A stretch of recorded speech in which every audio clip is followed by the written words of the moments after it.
And that starts, obviously, with the offensive line. They've got young players on that offensive line. Josh Myers is a rookie at center.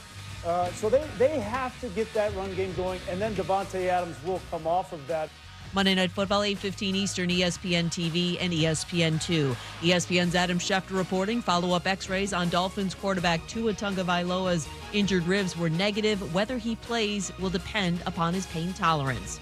Today, Bears coach Matt Nagy wouldn't say if quarterback Andy Dalton is still the starter, provided he's healthy. But after that press conference, the Bears sent a team official to deliver a message from Nagy that Dalton does remain the starter, health permitting. The official stated Nagy misunderstood the question. Dalton injured his knee yesterday and was replaced by rookie quarterback Justin Fields. Sign up with DraftKings, the official daily fantasy partner of the NFL, and use code CJR to get a free shot at millions of dollars in prizes up for grabs this week with your first deposit. Minimum $5 deposit required. Eligibility restrictions apply. See DraftKings.com for details. Matt Moscona. I'm very important. After further review. Say it one more time. After further review with Matt Moscona. And here we go. ESPN Baton Rouge, New Orleans, Alexandria. Live from the Mercedes-Benz of Baton Rouge studios. That's right.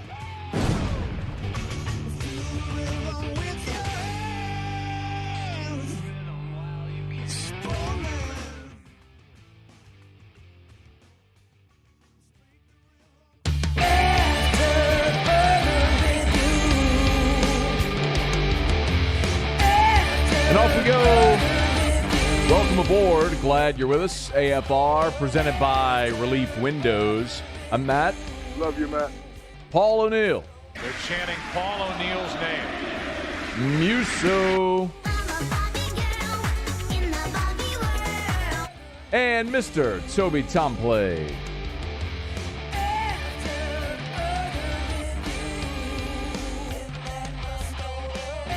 All right, we're here. Glad you are as well. Get out there. Make it a good one. A lot to get into today. Tigers winners against Central Michigan. The Saints absolutely abysmal yesterday against the Carolina Panthers. We will recap all of it here over the next 3 hours. Also let you hear what Coach O had to say today as the Tigers begin Mississippi State week. So let's start with LSU against Central Michigan.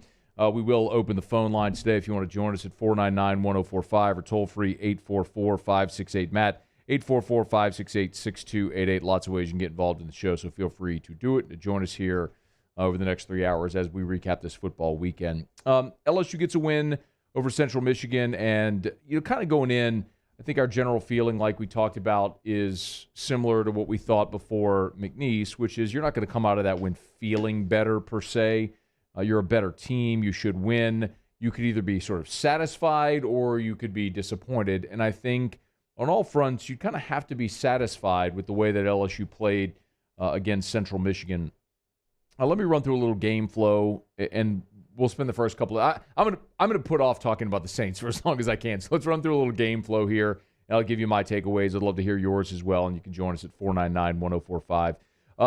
LSU got the ball and started exactly as you would want them to. Tigers take the opening drive. They go right down the field, and they punch it in. 8 plays, 65 yards, needed just over 3 minutes. Deion Smith with an acrobatic touchdown catch in the left corner of the end zone. Beautiful play that Max Johnson put up, gave his receiver a chance, and Deion Smith rewarded him. That would be a recurring theme throughout the night. Central Michigan's first possession, Derek Stingley, physical, comes up with the forced fumble, the scoop and score by Andre Anthony. Tigers were up 14-0. And then Central Michigan got the ball, and that's where we saw Major Burns come away with a pick right there. So back-to-back possessions where LSU forced turnovers. One of the things that's key when you're playing a team like Central Michigan where you're a 3-touchdown favorite and you're that much better, you just got to nip it in the bud early. The worst thing that can happen in games like that is when you are the superior team and you allow, you're sluggish early and you allow another team to hang around. You go at halftime and it's a one-score game. Look at what happened this weekend with Kentucky against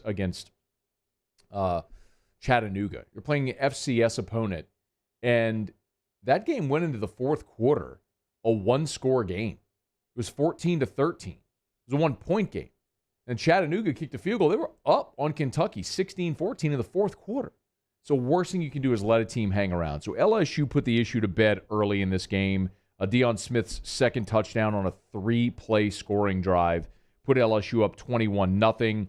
Central Michigan would answer with their long catch and run, the 78-yarder where I don't know what the coverage was, who was at fault, but what I do know is that Major Burns had an angle and couldn't get the runner or the receiver out of bounds on the catch and run. And that's disappointing.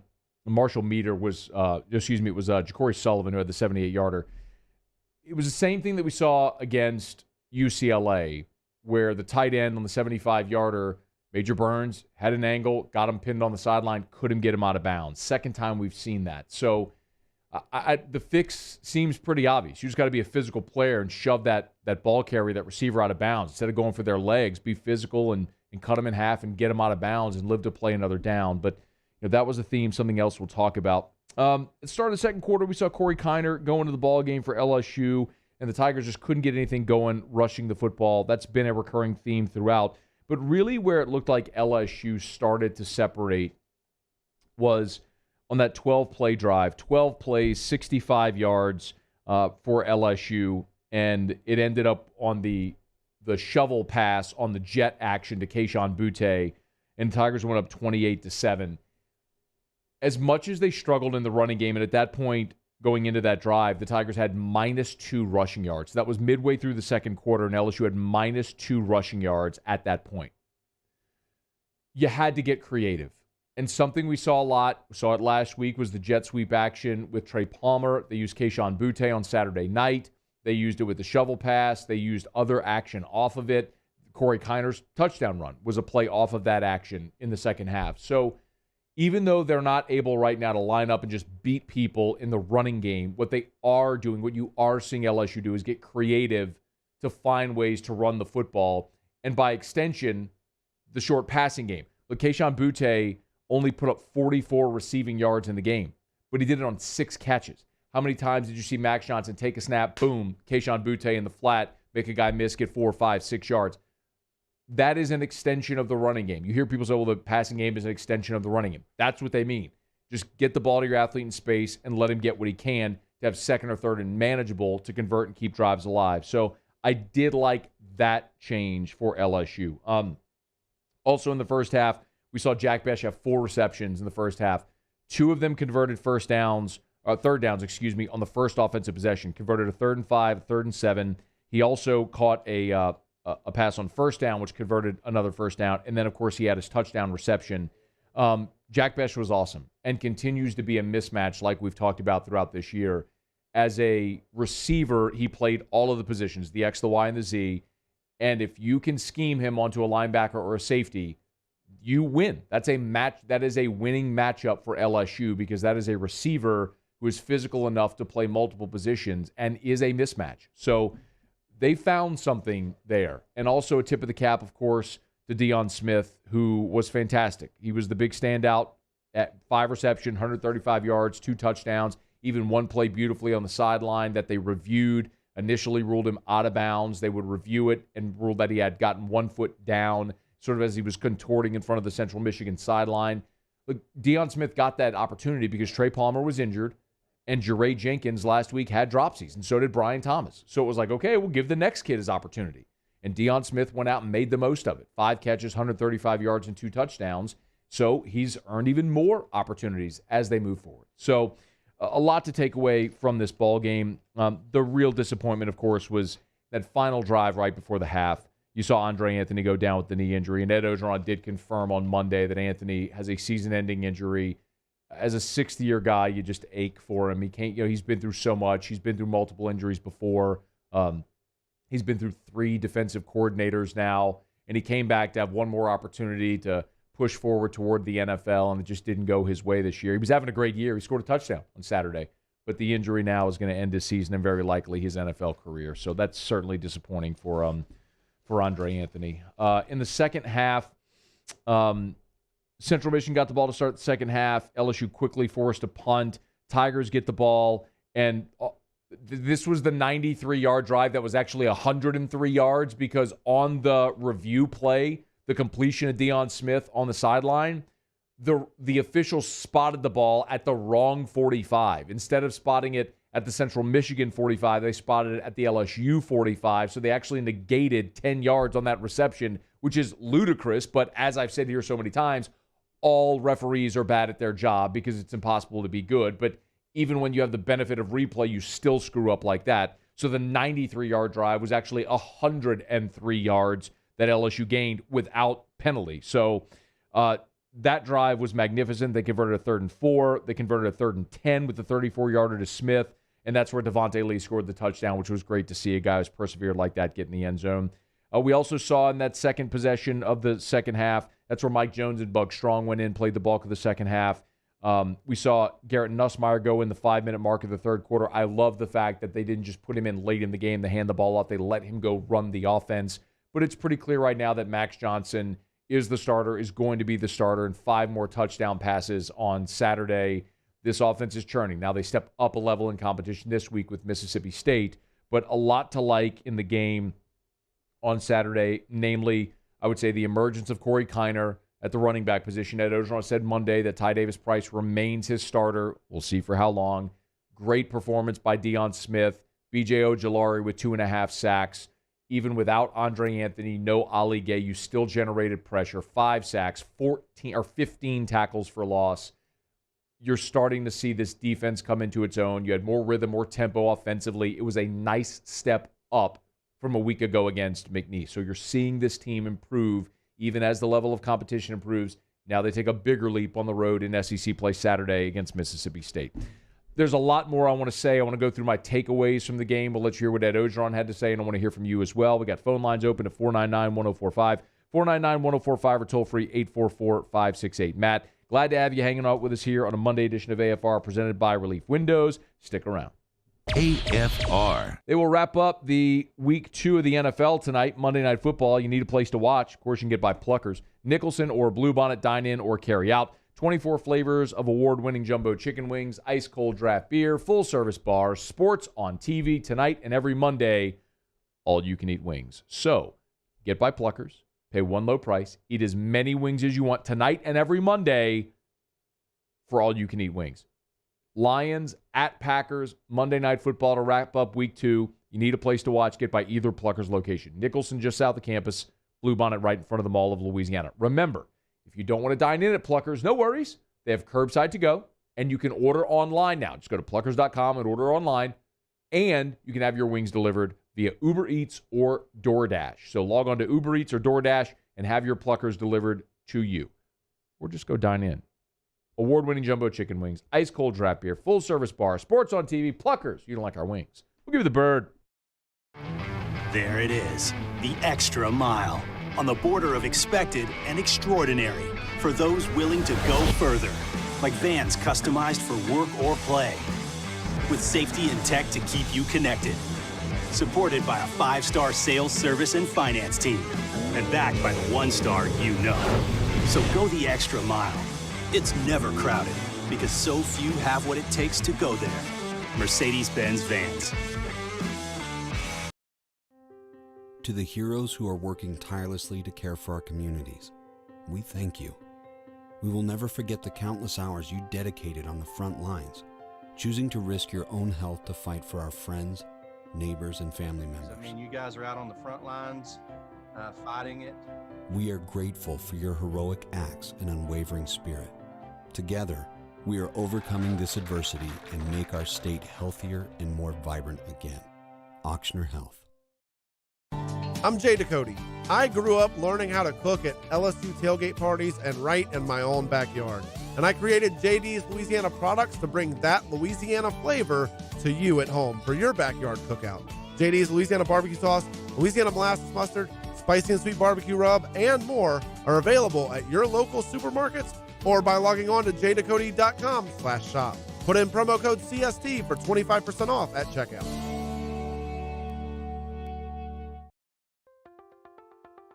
If you're in an accident, a car accident, a slip and fall where you're injured, you need to call an attorney. The defendant insurance company, it's their goal to close the case as quickly as possible and pay out the least amount of money as possible. That's why it's important to call an attorney and call the law offices of O.C. Brown. At the law office of O.C. Brown, we're a family-owned firm. We want to be your law firm for a lifetime. Make this summer your backyard party year with Chris's Specialty Foods. Wings, burgers, brisket, steak, and boudin, plus great Cajun side dishes. We do all the prep, and you enjoy laughing with friends and family. Chris's Specialty Foods, Millerville, New Orleans, Prairieville, and Frisco. Everybody loves Chris's authentic Cajun meat. Front to Back Boat Service has been family owned and operated for 30 years. And the Sherman family is NMEA certified. That's the National Marine Electronics Association at Front to Back. They are committed to improving the safety and technology of marine electronics through installer training, interface standards. And look, the fall and the winter, it's the perfect time to do that yearly maintenance you've been putting off. Get those parts you've been wanting. So schedule.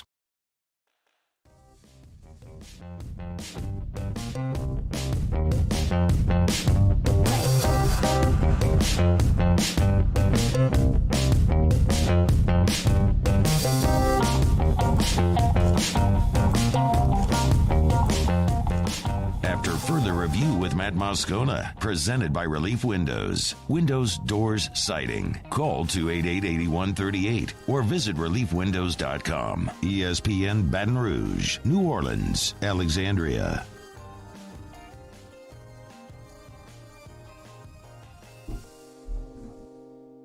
All right, rolling along here after further review. Glad to have you with us here. LSU beats Central Michigan. We'll take a lot of calls, texts, emails, tweets today. You can email the show, Matt at 1045ESPN.com. Tweet us at Matt Moscona or jump in the Bayou Forward YouTube chat on the Watch 1045 ESPN YouTube channel. LSU beats Central Michigan 49-21. Alex is in Baton Rouge. Alex, thanks for the call, man. Go ahead. Sure thing, Matt. Really appreciate your show every day. Thanks, man. My thoughts are, you alluded to it earlier, but I don't see how they can continue to put Ty Davis-Price out there when Corey Kiner is performing like he is. I know that something that freshmen often struggle with is pass protection. And I know there was that one play where he really tried to stretch it out. Corey Kiner did and lost 5 yards, and you maybe wouldn't get that from Ty Davis-Price. But, I mean, 6 carries for 4 yards versus the kind of production Kiner put up. I mean, getting into SEC play, I just don't see how we can continue with Ty Davis-Price. So just curious what your thoughts are on how, Okay. Alex, I appreciate the call, man. And thanks for listening to the show. Thank you for the kind words. I do appreciate it. So I go back and forth a little with this. First of all, I'm inclined to agree. I mean, I think we all saw what we saw over the weekend in the second half with Corey Kiner, and the same thing the week before against McNeese, where he busted off a couple of long runs in the fourth quarter. So here's where I sort of vacillate a little bit. Is the success Corey Kiner's having because he's fresh legs late in a blowout where the defense has no interest in tackling a guy who's a strong runner with fresh legs? Because we did see Corey Kiner earlier in the ballgame on Saturday. I mean, Corey Kiner went in on the he was in on the possession, which was the last possession of the first quarter, which bled into the second quarter for LSU. It was the gosh doggone, I'm trying to pick it up here. It was the punt. It's 21-7. LSU punted. Here it is. Corey Kiner rushed for 4 yards, and then LSU punted. And then the next drive, which was the 12-play drive, he started that one. He started with a 4-yard run. He had a 13-yard run. Then he had a loss of a yard, ran for 4 yards. So he had some success, but not tremendous success. And then Ty Davis-Price went and finished off that drive. I guess I'm curious to see if Kiner were the guy at the start of the game, would you have the same amount of success? Or is it one of those things where he's fresh legs late and it's working really well as he's sort of a closer that finishes off a defense? What you do see from Kiner, regardless, is yards after contact. We all saw the stiff arm. We've seen him run over guys. We've seen the spin move. It's sort of shades of, I think, his running style. Some people said Clyde because of the spin move. He's more Darius Geis. He's a much more physical runner in that respect. And I would err on that side as well. John Emery may be the best running back on the team. We just haven't seen him. Trey Bradford may bring a dynamic to this team if he's eligible. We haven't seen it. Armani Goodwin looked awesome the first carry of the season when he took it 21 yards around left end, and he came up limp, and we've only seen one other carry for 2 yards, and he's been hurt. So maybe those guys would be the best, but of the three we've seen, Ty Davis-Price, Josh Williams, and Corey Kiner, Kiner has by far been the most productive, and as a result, I'd agree. I think he deserves more touches. Now, Ed Orgeron today, when he was talking about the running backs, he was asked about Kiner getting more touches today. I'm trying to see where this one was. Do you have it? Yeah, okay. This was Ed Orgeron today was asked about Corey Kiner getting more touches. Oh, sure. We want to get those guys. Monty Goodman's going to be healthy. Ty Davis is still our starter, but, we want to get the ball in our best players' hands. And the more snaps they can get, the better off we're going to be. So he did say Ty Davis-Price was still the starter. I really don't care who takes the first rep. What I care about is who takes the most reps, the most meaningful reps. And that should be Corey Kiner. I think we all agree at this point. He's earned it. Just like Deion Smith has earned the opportunity to be the number 2 wide receiver to Kayshon Boutte because of his performance this past week. Greg is in Baton Rouge. Hey, Greg, thanks for waiting. Hey, man, how you doing? I'm good. Thanks, man. Thanks for taking my call. You got it. What I've seen Saturday is that, we had 2 busted plays on defense and then the pick 6. And so we pretty much gave them everything they did. They didn't have a sustainable drive the entire night at all against this defense. So I think we did a great step up on defense. I know it's just Central Michigan, and you can't make those kind of mistakes against SEC schools because it'll cost you ball games. You're able to bounce back, against a team like this. But I was really pleased with the way the defense played. The only thing I really got aggravated with was the punt returner. He wouldn't run up and catch the ball, letting the ball fall from, roll inside the 15 every time. We can't do that kind of stuff. You go fair catch it, find somebody that's daring enough and got the courage to run up and catch the ball, So, but other than that, I was real pleased with the game. Okay, Greg. Thanks, man. I appreciate the call. And, Greg, by the way, Orgeron, do you have the one where he talked about special teams? I don't know what number it is on here, but Orgeron did mention that today, that there's just too much lost yardage on special teams. And he's right. I mean, they've struggled in that respect with punt returners. You've got to be able to run up and field the ball, because if you let the ball bounce and it costs you an extra 10, 12, 15 yards, that's a first down. That's the difference maybe between having, Cade York in field goal range and punting around midfield. I mean, it does matter, that hidden yardage in the game and on the stat sheet. That's something they need to eliminate and be better at in the special teams. Chris is in Alexandria. Chris, thanks for the call. Go ahead. Hey, appreciate it, man. Yeah, man. I was just saying the same thing, man. They should make Connor the starter, but it's like Price goes down when you stick your pinky finger out, and he go down, man. You don't run anybody over, nothing. Yeah, I don't know what's wrong with him. I think, Ty Davis-Price is Ty Davis-Price, I think, could be a really good complementary back. You know who I would compare him to? I would compare him to Nick Brissett. Brissett, when he became the bell cow his senior year, had a 1,000-yard season. But really, I think what he is a foot in the ground, one cut, get up the field type guy. He's not really going to make guys miss, and he doesn't have explosive type power or speed. But I think he's a good north and south runner that can get you positive yardage. But when you have a runner like that, Chris, I think you have to be able to create creases that he can accelerate through to get to that next level and fall forward. And you're not seeing that with this offensive line. So unless this offensive line is going to dramatically improve, and I don't know that any of us have seen that at this point to believe that it's going to happen for this offensive line, then you've got to find creative ways in the running game to generate offense. I'll tell you things that I want to see. I mean, I'll actually give you an example. I love the jet sweep action that they're using with the receivers. You saw a lot of the quick screen game with the receivers this past weekend. Another thing that I would really like to see is quarterback draws. I mean, maybe Burrow's most memorable runs of the 2019 season were quarterback draws against Alabama and in the national championship game. And if you're struggling to move bodies off the line of scrimmage, then go empty, spread the field, and give your quarterback a run-pass option. I mean, RPO, I think Urban Meyer's explained this the best of anyone I've ever heard it. We think RPO, and all of a sudden we think it's a pass with a run option. It's the opposite. It's a run call with a pass option. So call a draw with a pass option on it. If you spread it out and allow your quarterback to run a quarterback draw, find a seam and keep a defense honest in the middle. So there are ways to get creative, and I think you're starting to see some of that as well with Jake Peetz and the way that he's getting comfortable and in a rhythm as a play caller and learning his talent personnel, and they're learning him also. So, all of this is gradual. Look, Ed Orgeron today, when he met with the media, even talked about the improvement they've made on offense from week 1 to now. Our tempo has gotten better. It's not where it needs to be. We need to continue to improve.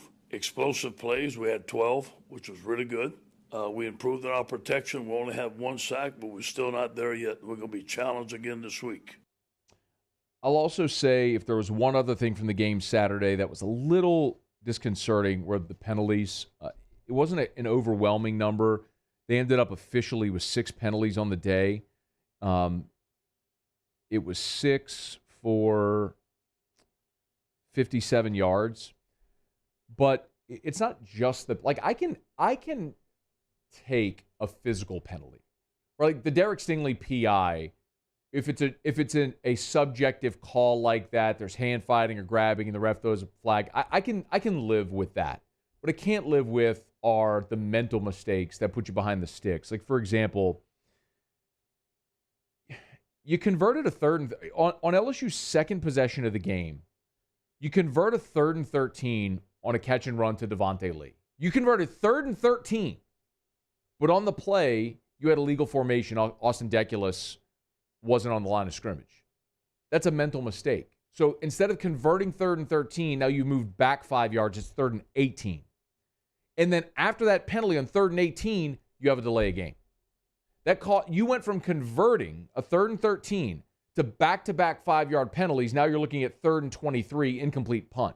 Those are the types of things that against Central Michigan don't hurt you, but in Starkville at 11 a.m. with clang-a, and a potentially close ball game, those are the types of sequences in games that cost you games in close games. And I don't know how you feel about it, but I think LSU is going to end up playing a lot of close games this year.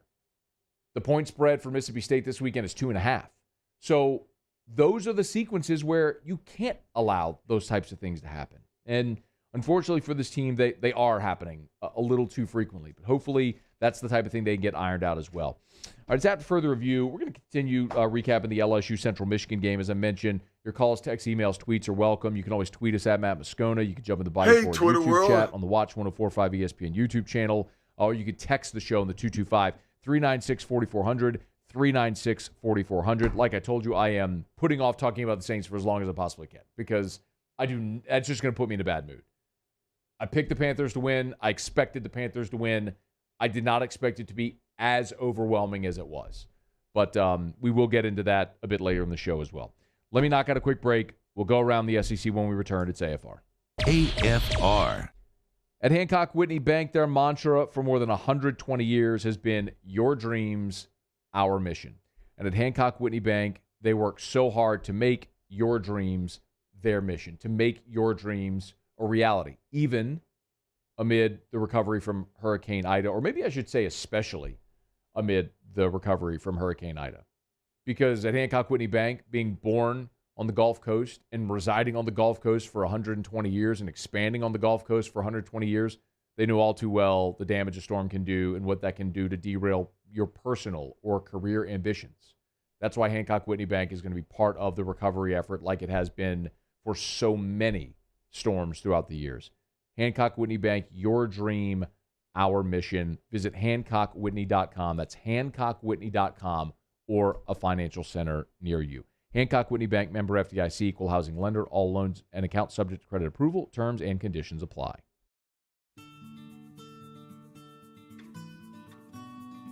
This is a house call. This is a follow-up appointment. This is a diabetes checkup. This isn't just more convenient care, it's more advanced care. This is innovating healthcare at Louisiana's #1 hospital, Ochsner. Gulf Coast Office Products is a nationally recognized Savin office equipment dealer based right here in Louisiana. Over 100 employees strong, Gulf Coast has the boots on the ground to support all vertical markets from education, engineering, legal, and finance. With the latest in office technology, from desktop to production segment units, Gulf Coast and Savin have the perfect fit for you. Call 225-756-2644. That's 756-2644 for Gulf Coast office products. Oh, hey, what's up? It's Big V and Bubba, 100.7 The Tiger Morning Show. We'd love for you to join us every weekday, 4 a.m. till 9 a.m. Yeah, everything you want in a show. Country music. We got laughs. We got celebrity in-studio guests. We just need you. Join us every weekday morning, 4 a.m. to 9 a.m., right where it all started. That's right. Louisiana's country station, 100.7 The Tiger. ServiceMaster Elite create clean, disinfected work environments. As a local business, we take pride in serving the New Orleans and Baton Rouge areas. Our cleaning protocols follow CDC and OSHA standards for healthcare settings, offices, senior living, restaurants, and industrial plants. Contact ServiceMaster Elite to get your operation ready for reopening with germ disinfection cleaning. ServiceMaster Elite, the trusted choice in professional cleaning since 1996. Starting in 1974, Central Plumbing has served Baton Rouge and surrounding areas for all of their plumbing needs. Through these tough and trying times, we want you to remember that the Payne family is here to continue to support and serve you. As a multi-generational business, there is no job that is too big or too small. Residential, commercial, industrial, hospitality, we're here for anything you need. 24/7, 365. Give us a call, 225-925-8552. It's no secret. The best oysters in Baton Rouge are at Jolie Pearl Oyster Bar. Enjoy mouth-watering South Louisiana flavor and oysters from all over the country. And don't forget our nightly drink specials.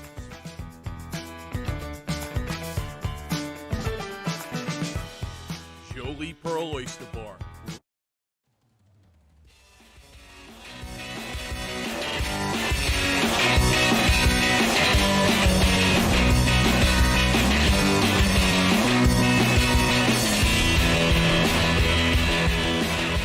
After further review with Matt Moscona, presented by Relief Windows. Windows, doors, siding. Call 288-8138 or visit reliefwindows.com. ESPN Baton Rouge, New Orleans, Alexandria. All right, thanks for rolling along with us here on a Monday edition of AFR, presented by Relief Windows. Point spreads for Week 4 in the Southeastern Conference are out. Tigers opened up as a 4-point favorite against Mississippi State. That's already dropped to 2.5. I actually really like LSU to win and cover. If I had to make a play early this week, I think LSU does go on the road, beat State, and covers that now 2.5-point spread as we head into Week 4. I guess it's Week 3 of the college football season because of Week 0. But, of course, Week 3, the fourth week of college football, Week 3, technically on the marquee. Let's actually do that as we go around the SEC. We're going to look at all the betting odds from around the conference heading into Week 3. Around the SEC, presented by Gulf Coast Office Products, excellence in imaging solutions. So Georgia is at Vanderbilt to open up conference play for the Commodores this weekend. Georgia did this past weekend beat South Carolina, beat them like a drum, as a matter of fact, this past weekend. But as we look at it, heading into the weekend, Georgia, a 31-point favorite over the Vanderbilt Commodores. That is an 11 a.m. kickoff in Nashville. Mentioned LSU. Missouri steps out of conference. They're in Chestnut Hill to take on Boston College for their non-conference game. That is a pick'em for the Missouri Tigers, coming off a blowout win against Southeast Missouri this past weekend. Texas A&M and Arkansas resume their rivalry. That one is at Jerry World in Arlington. Arkansas is ranked 16th in the country. They keep on climbing up with impressive performances. Another one this past weekend. But the Aggies, even with Zach Calzada at quarterback, a 5-point favorite against Arkansas. Somehow that game always seems to be close in Jerry World. Aggies a 5-point pick in the neutral site game against the Hogs. Auburn, after their loss to Penn State, they stepped out of conference to host Georgia State. Auburn's a 23-point home favorite there. A game that in the early 2000s was the game that everybody wanted to see. Tennessee at Florida, not so much anymore. Josh Heupel and the Vols head to Gainesville, even though Florida, coming off a disappointing home loss to Alabama, a 22-point favorite over Tennessee. That's on the opening line. Kentucky heads to South Carolina in Columbia. Kentucky, a scare by FCS Chattanooga this past weekend. We mentioned Chattanooga actually led that game 16-14 early in the fourth quarter before Kentucky ended up winning it 28-16 or 28-23. But Kentucky is at South Carolina. Kentucky a 5-point favorite in that ball game. Southern Miss is at Alabama. The Tide are a 46-point favorite. Ole Miss, after scoring 61 this past weekend against Tulane, has the open date. All right, there you have it. That is Around the SEC, presented by Gulf Coast Office Products. Shout out to our guy Trey Beal and our friends at Gulf Coast Office Products, online at gcopnet.com. gcopnet.com. Face-to-face sales service after the sale. That's what you get at Gulf Coast Office Products, the official office equipment provider of the LSU Tigers, the New Orleans Saints, and the New Orleans Pelicans. Gulf Coast Office Products, gcopnet.com. Glad to have you hanging out with us here on After Further Review. A couple of other observations from the LSU game this past weekend. I want to start with Derek Stingley. Really maligned after the... Okay, let me put it to you this way. I think sometimes when we live in a highlight world, people latch on to one thing. Derek Stingley has only been targeted 3 times all season. Nobody is throwing the ball at him. So the only highlight people really had seen of Derek Stingley before Saturday was the missed tackle against UCLA around the 10-yard line. And that one play has had so many people just assume that Stingley is checked out, he's in the NFL, which to me is absurd. Actually, one of the most impressive plays I think he's made all season was darting in for a TFL on a third down play against UCLA on the sideline. It was early in the game when the game was still in doubt. I think Stingley heard all the they weren't whispers, heard all the chatter, and he was out to prove a point. And he made a great play early in the ball game, actually made a tackle on the first play of the game. And on that same drive is when he had the forced fumble. So Stingley went and announced that he was still very much engaged. And look, I mean, it's like the Patrick Peterson syndrome from 2010. When everybody knows you're the best defensive back in football, nobody's going to throw at you. So you have to find other ways to impact the game. I think Stingley's trying to figure that out right now. Mentioned the fast start, the penalties, mentioned Deion Smith. One other thing from this past weekend that I did find interesting, that it was something Jeremy Hill and I talked about on the pregame, was the fact that Central Michigan was one of the best in the country on third down.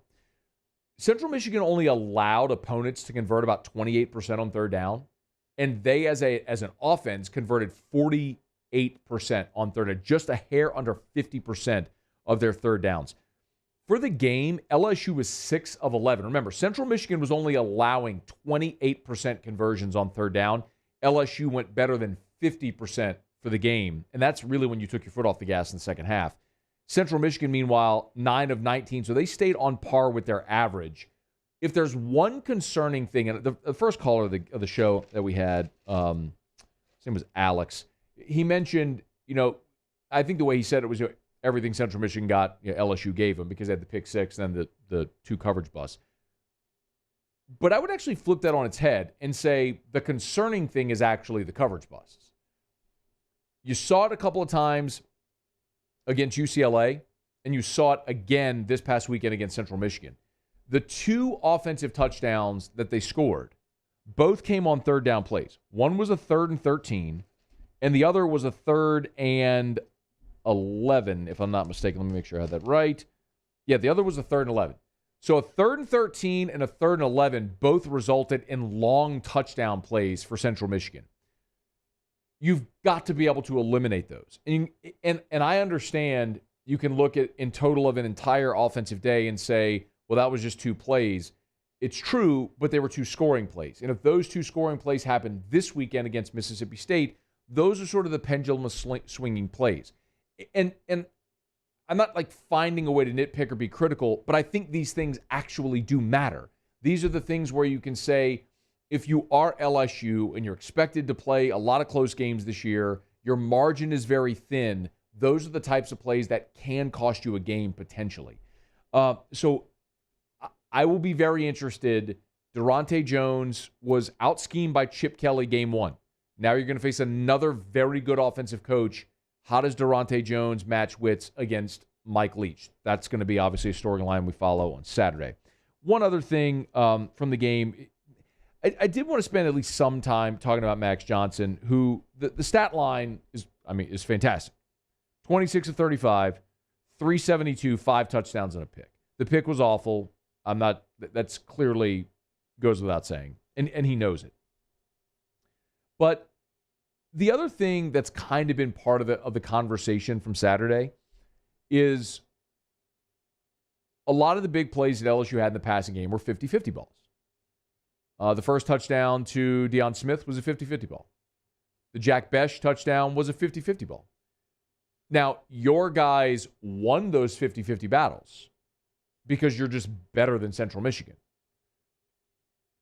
How does that play out? This is kind of T-Bob and I had this conversation because a lot of people were asking this on Whiskey and Wine Saturday after the game. How does that play out against an SEC secondary? And I don't know. It's completely speculative. I mean, you could guess, I could guess, but none of us really know. We'll just have to wait and see when they play an SEC secondary how some of those things play out. But I will say two things. Number one, if there was a criticism of Max before this game, it was he was timid and was not taking those shots. I would much rather, if you feel like you've got Kayshon Boutte, Deion Smith, Trey Palmer when he comes back, Jack Besh, Brian Thomas, when you got this loaded receiver room and you think that's the strength of your team, I would rather give those guys an opportunity than eat it and throw it away. I'd rather give them an opportunity to make a play down the field and make a defense respect the fact that you could put some air under it and make a play down the field. That's number one. Number two, with respect to deep ball accuracy, and that for any quarterback comes with time, I would say of greater importance is underthrowing it instead of overthrowing it. Yes, no doubt there were times where LSU's receivers had to stop, come back to a ball, became a jump ball when they could have just run under it, but it's better than the alternative, which is overthrowing the ball. Because if you overthrow the ball, then your guy does not have an opportunity to get it. And I know the adage, the counterpart of that is, well, either my guy gets it or nobody gets it. I'm with it on the sideline. If your receiver is between the sideline and the defensive back, perfect. Put the ball out of bounds, see if your receiver can make a play and tap his feet. Same in the corner of the end zone. My guy gets it or nobody gets it. That's not the case everywhere on the field. I would rather Max Johnson put some air under it, let his receiver run under it or adjust to it and have a chance than overthrow it. In time, you would hope the deep ball accuracy comes and he puts it up where his guy can just run under it. But in the meantime, I'd still rather give my guys an opportunity to make a play down the field. And he did that on Saturday, and he was rewarded for that confidence because LSU's receivers came up with some really big plays. So through 3 games, Max Johnson's thrown for 863 yards, 11 touchdowns, and 2 picks. I will take that every day of the week and twice on Sunday. So, Max Johnson I don't think has been flawless. The interception, the pick 6 was a problem. A couple of bad decisions against UCLA that we've talked about. And you hope those bad decisions are purged from his repertoire or don't cost the team potentially in a conference game. But you have seen a guy throw for 5 touchdowns and over 300 yards in a game, and we're nitpicking ball placement on deep balls. It's a complete 180 from where we were discussing the LSU offense 4 years ago. So I guess what I'm saying is I'll take it from Max Johnson. Is it perfect? No. Is there room to improve? Absolutely. Is it far better than what we've seen from the LSU's quarterback play for the bulk of the last decade, Joe Burrow notwithstanding? No doubt, which is encouraging as they move forward from a guy who's still only made 5 starts in his career. All right, it's After Further Review, brought to you by Relief Windows. Glad you're with us here. Jim'sFirearms.net phone lines are open, 499-1045 if you want to join us. I got an open segment if you want to jump aboard on the phones, 499-1045 or toll-free 844-568-MATT, 844-568-6288. You can always tweet the show at Matt Moscona or at 1045 ESPN. Hey, Twitter world. Or jump in the Bayou Ford YouTube chat on the Watch 1045 ESPN YouTube channel. I will talk some Saints about 15 minutes from right now to start hour number 2, but I'll jump on some calls, texts, emails, tweets, a little more of what Ed Orgeron had to say as well today, recapping the LSU win. Stick around. It's AFR. AFR. Brought to you by River City's 1 Hour Air, where they're always on time or you don't pay a dime. 752-0001, 752-0001, or 1hourbr.com. Of course, Ida has come and gone. So many people may have had issues with their home central AC or their HVAC unit after Ida.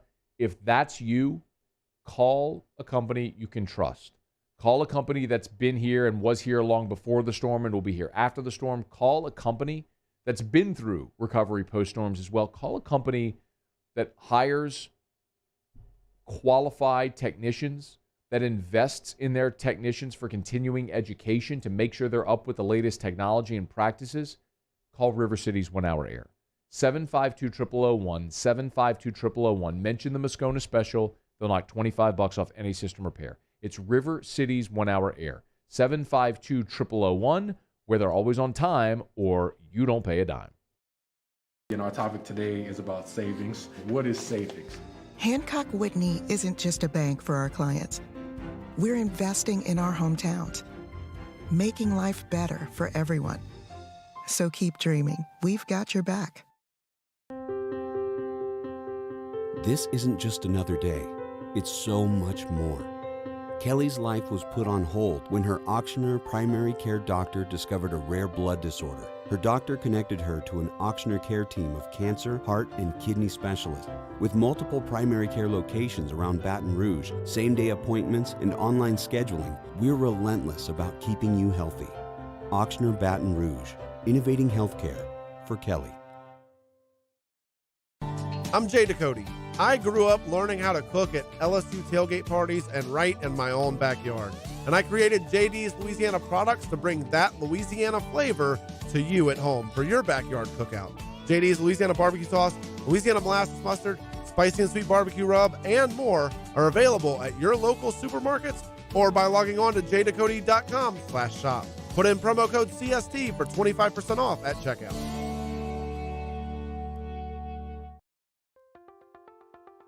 If you're in an accident, a car accident, a slip and fall where you're injured, you need to call an attorney. The defendant insurance company, it's their goal to close the case as quickly as possible and pay out the least amount of money as possible.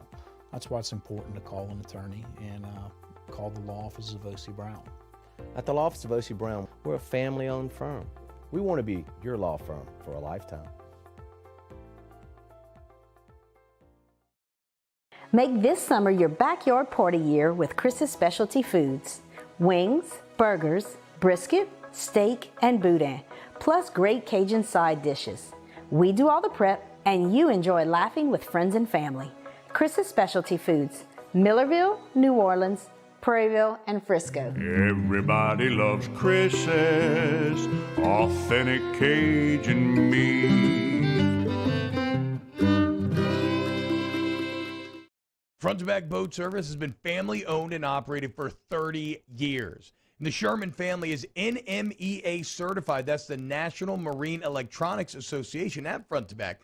They are committed to improving the safety and technology of marine electronics through installer training, interface standards. And look, the fall and the winter, it's the perfect time to do that yearly maintenance you've been putting off. Get those parts you've been wanting. So schedule your appointment today at Front to Back, North Airway off of Airline Highway.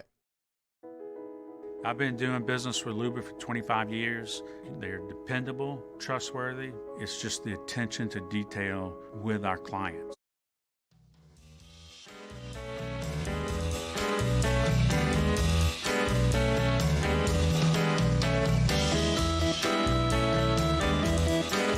After further review with Matt Moscona, presented by Relief Windows. Windows, doors, siding. Call 288-8138 or visit reliefwindows.com. ESPN Baton Rouge, New Orleans, Alexandria. All right, wrapping up hour number one. Cole Cubelic is going to join us in hour 3 today, so 5:15 Central. Cole Cubelic, SEC Network. He was in town for the game this past weekend. We'll get his thoughts on what he saw from the Tigers up close and personal there in Tiger Stadium. We will talk with Cole about the LSU offensive line, which hopefully they're getting even healthier. We did see Xavier Hill start at left tackle. One of the things that we saw late in the ball game is that Garrett Dellinger, the freshman, did play at left tackle late in the game. That left side of the line has, look, the entirety of the offensive line has really struggled this year. But in particular, it's been a little bit of a grind for Ed Ingram at left guard. And obviously, you're without Cam Wire. You were expected to have Dare Rosenthal, of course, we all know now is at Kentucky. Cam Wire gets hurt. So now you're on your third left tackle in Xavier Hill, and then really your fourth left tackle if you include Charles Turner, who's played some out there as well, and then your fifth left tackle if you look at Garrett Dellinger. So, I mean, y'all, when you're playing your fifth left tackle 3 games into the season, I don't know any other way to say it, but that's a problem. So getting healthy for this unit is going to be paramount. But maybe this is an opportunity to make that change. If Cam Wire's back or whenever he's back, certainly that's helpful. But perhaps it's one of those things where if you feel like Garrett Dellinger is the more stable player, is the more consistent player, the better technician, then you also look at a guy that's got more upside. And I don't know that Dellinger's future in this program is at left tackle. I certainly think that's the case for a guy like Will Campbell, who's going to come in from Neville next year. But maybe Dellinger's future is at right tackle. But we've seen guys who are athletic enough kick out and play left tackle, who maybe that's not their natural position. Joe Barksdale did. If you remember, Joe Barksdale came in as a defensive lineman, started his career at right tackle, then as a senior switched over and played left tackle in 2010. We saw Josh Dorosic, who's a guard, really, but was athletic enough, play some left tackle in his career. So I'll be interested to see what they do this week on the offensive line. But it's a unit where clearly they have to improve. And I keep going back to something that Ed Ingram said to us here on AFR during the summer, which was, I asked him specifically about Brad Davis. And look at Arkansas. Arkansas's offensive line certainly looks like a really good unit, don't they? That's a unit that was recruited and coached by Brad Davis until June.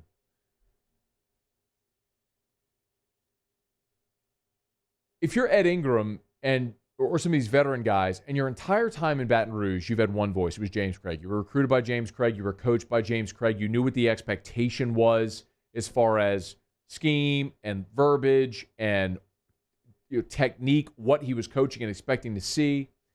And then in June before your final year, a new guy comes in who's completely different. Craig was more of the NFL-type players coach. He wasn't the guy that was necessarily going to yell and scream and be in your face. Brad Davis is a counter to that. And maybe the difficult part for a guy like Ed Ingram at this point in his career is when you're year 5 in and you had one guy and one voice and one approach your entire time. And now a month, 2 months before your final season, a new voice comes in teaching you in a different way. Maybe that's part of the transition that's happened for some of these veterans early in this season. I don't know that definitively. I would love to get Ed back on the show and ask him that, to see Ed Ingram back on the show to ask him that, to see how he feels about this at this point. But it's just very clear that it's just incongruent, man. Like, we've seen Ed Ingram be such a good player throughout his career, a probably day 2 NFL draft pick caliber type guy, and it's just not firing right now. And I wonder if that's part of it. And honestly, I hope that is, because that's something that as the season goes along, there will be an increasing comfort level, and you can realistically expect it to get better. In the same way that we realistically expect this offense with Jake Peetz to get better as Peetz gets more comfortable calling plays and calling plays specifically for this talent. The same way we expect the defense to get better because Durante Jones is learning his talent, feeling his way through it. Now, we can argue that this isn't the level where you're supposed to just feel your way through things, but it's the reality of the situation. It's why I think they also have the opportunity to keep getting better as they move along. So let's keep an eye on Cam Wire to see if he's going to be able to return anytime soon, and then also how that might affect that offensive line shuffle. Austin Deculus did go down late in the ball game, but Ed Orgeron clarify, Deculus is good to go against Mississippi State. Deculus, I don't know what he went down with late in the game, but he popped up and kind of pumped the crowd. It was like the last 2 minutes. I don't know why he was even out there with the last 2 minutes of the ball game, but he pumped up and kind of pumped the crowd up after he got up. So good to see Deculus is okay after what looked like a really bad injury against UCLA. Missed a game, was back for Central Michigan. Looks like even though he went down again on Saturday, he's going to be good to go for Mississippi State. All right, it's after further review. Glad you're with us here. I guess out of obligation now, we'll turn the page, and I will talk some Saints who got obliterated by Carolina Panthers in arguably the worst loss of Sean Payton's tenure as the Saints head coach. We'll get to that when we come back. Hour number 2 kicks off. We're brought to you by Relief Windows and ReliefWindows.com. Stick around here on a Monday AFR. AFR. I want to take 60 seconds, remind you about Michelli Weighing and Measurement, Michelli.com. That's where you'll find them online. It's Michelli.com for Michelli Weighing and Measurement. You go to the homepage and you'll see ISO 17025 accreditation. They offer that. If you don't know what that is, you probably don't need to know. If you do, you know why it's important. No matter what industry you're in, if you weigh or measure something, Michelli sells, services, or rents the equipment you use to weigh and measure. And one of the things that I hear pretty consistently from companies that use Michelli, 2 things. Number one, they'll go to the website and go, oh, I didn't know you did this. Their menu of services is so extensive. That's one. And number 2, the track system. It's a free service which allows you 24/7, 365 access to all of your calibration certificates. It makes you more efficient as a business. Michelli Weighing and Measurement. Check them out online at Michelli.com. Michelli.com. Gulf Coast Bank and Trust is giving our customers the power to bank anywhere, anytime during this challenging event. And we're right there with you. Our mobile banking app is a smart way to manage your money and time. Gulf Coast Bank and Trust, the bank that cares about you. If you're in an accident, a car accident, a slip and fall where you're injured, you need to call an attorney. The defendant insurance company, it's their goal to close the case as quickly as possible and pay out the least amount of money as possible. That's why it's important to call an attorney and call the law office of O.C. Brown. At the law office of O.C. Brown, we're a family-owned firm. We want to be your law firm for a lifetime.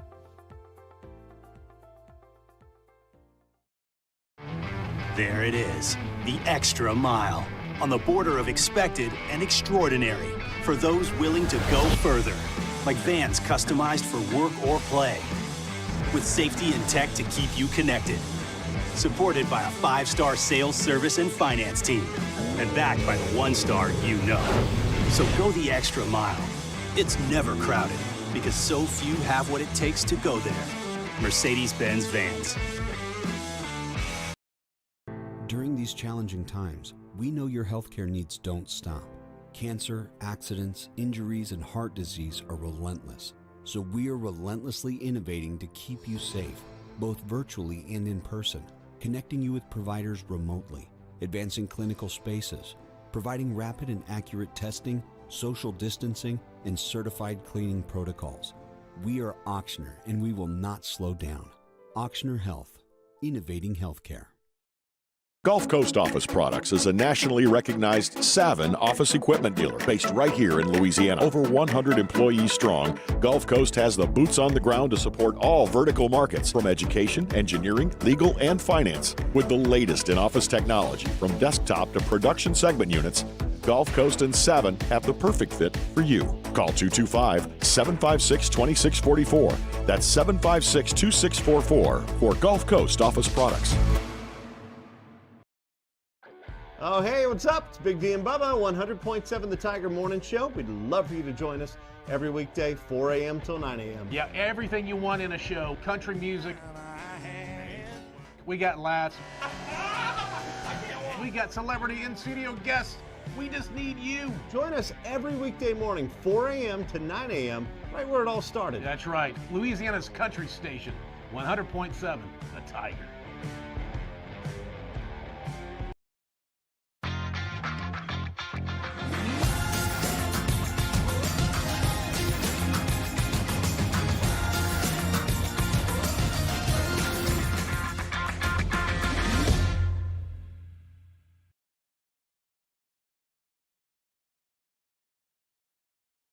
Hand Injury Lawyers. This is SportsCenter. I'm Christine Lisi. Breaking news on Carson Wentz. The Colts quarterback has sprains to both ankles, according to Coach Frank Reich. He's uncertain Sunday against the Titans. ESPN's Adam Schefter reporting follow-up x-rays on Dolphins QB Tua Tagovailoa's rib injury were negative. Whether he plays will be based on his pain tolerance. Following a misunderstanding of a question at his press conference today, Bears coach Matt Nagy clarified that Andy Dalton is their starting quarterback as long as he's healthy. Dalton injured his knee yesterday, was replaced by rookie Justin Fields. The right call for Nagy, make the change to Fields, believes ESPN's Ryan Clark. He's going to make mistakes, but he's going to make plays too. And he's going to make plays that you can't coach. He's going to be the things that you wanted Mr. Trubisky to be for you that he couldn't. And I think Justin Fields can do that. And the one thing I left yesterday or when I watched the film was, you know what? Dude is fearless, right? There isn't a throw that he doesn't believe he can't make because he can make them all. Ryan Clark on Greeny with Mike Greenberg. NFL Week 2 finishes up tonight with the Packers and Lions on Monday Night Football, 8:15 Eastern on ESPN TV, as well as ESPN2. Dell's semi-annual sale delivers unmatched productivity and play. Right now, save what Dell employees save with 17% off leading XPS and Alienware computers powered by Intel Core processors. Visit Dell.com/semi-annual or call 800-BY-DELL. That's 800-BY-DELL. Matt Moscona. I'm very important. After further review. Say it one more time. After further review with Matt Moscona. And here we go. ESPN Baton Rouge, New Orleans, Alexandria. Live from the Mercedes-Benz of Baton Rouge studios. That's right.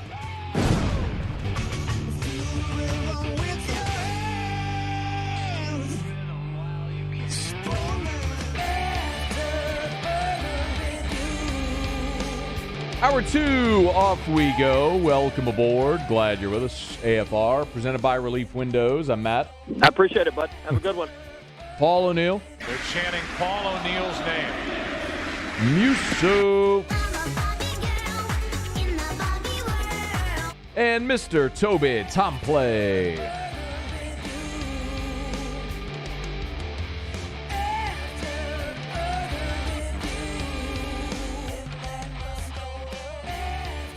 All right, we're here. Glad you are as well. Get out there and make it a good one. All right, out of obligation, let's talk Saints-Panthers. The Panthers beat the Saints 26-7. It was the lowest offensive output of the Sean Payton era. The New Orleans Saints put up just 128 yards of total offense for just the second time in the Sean Payton era. New Orleans was held scoreless through 3 quarters. The last time that happened was week 17 of the 2018 season against the Carolina Panthers. Just a coincidence there. It was bad in every way that it could possibly be bad, from Carolina opening the game and summarily marching right down the Saints' throat in just a handful of plays to score their first touchdown. 5 plays, 75 yards, needing just 3 minutes, to the Saints' hideous 3-and-out to start the game, and you knew what was coming. Jameis's interception at the end of the first half, falling backwards, costing the Saints an opportunity at points. Part of me wants to give the defense credit for hanging in there as best they could, shorthanded and on the field essentially for the entirety of the game.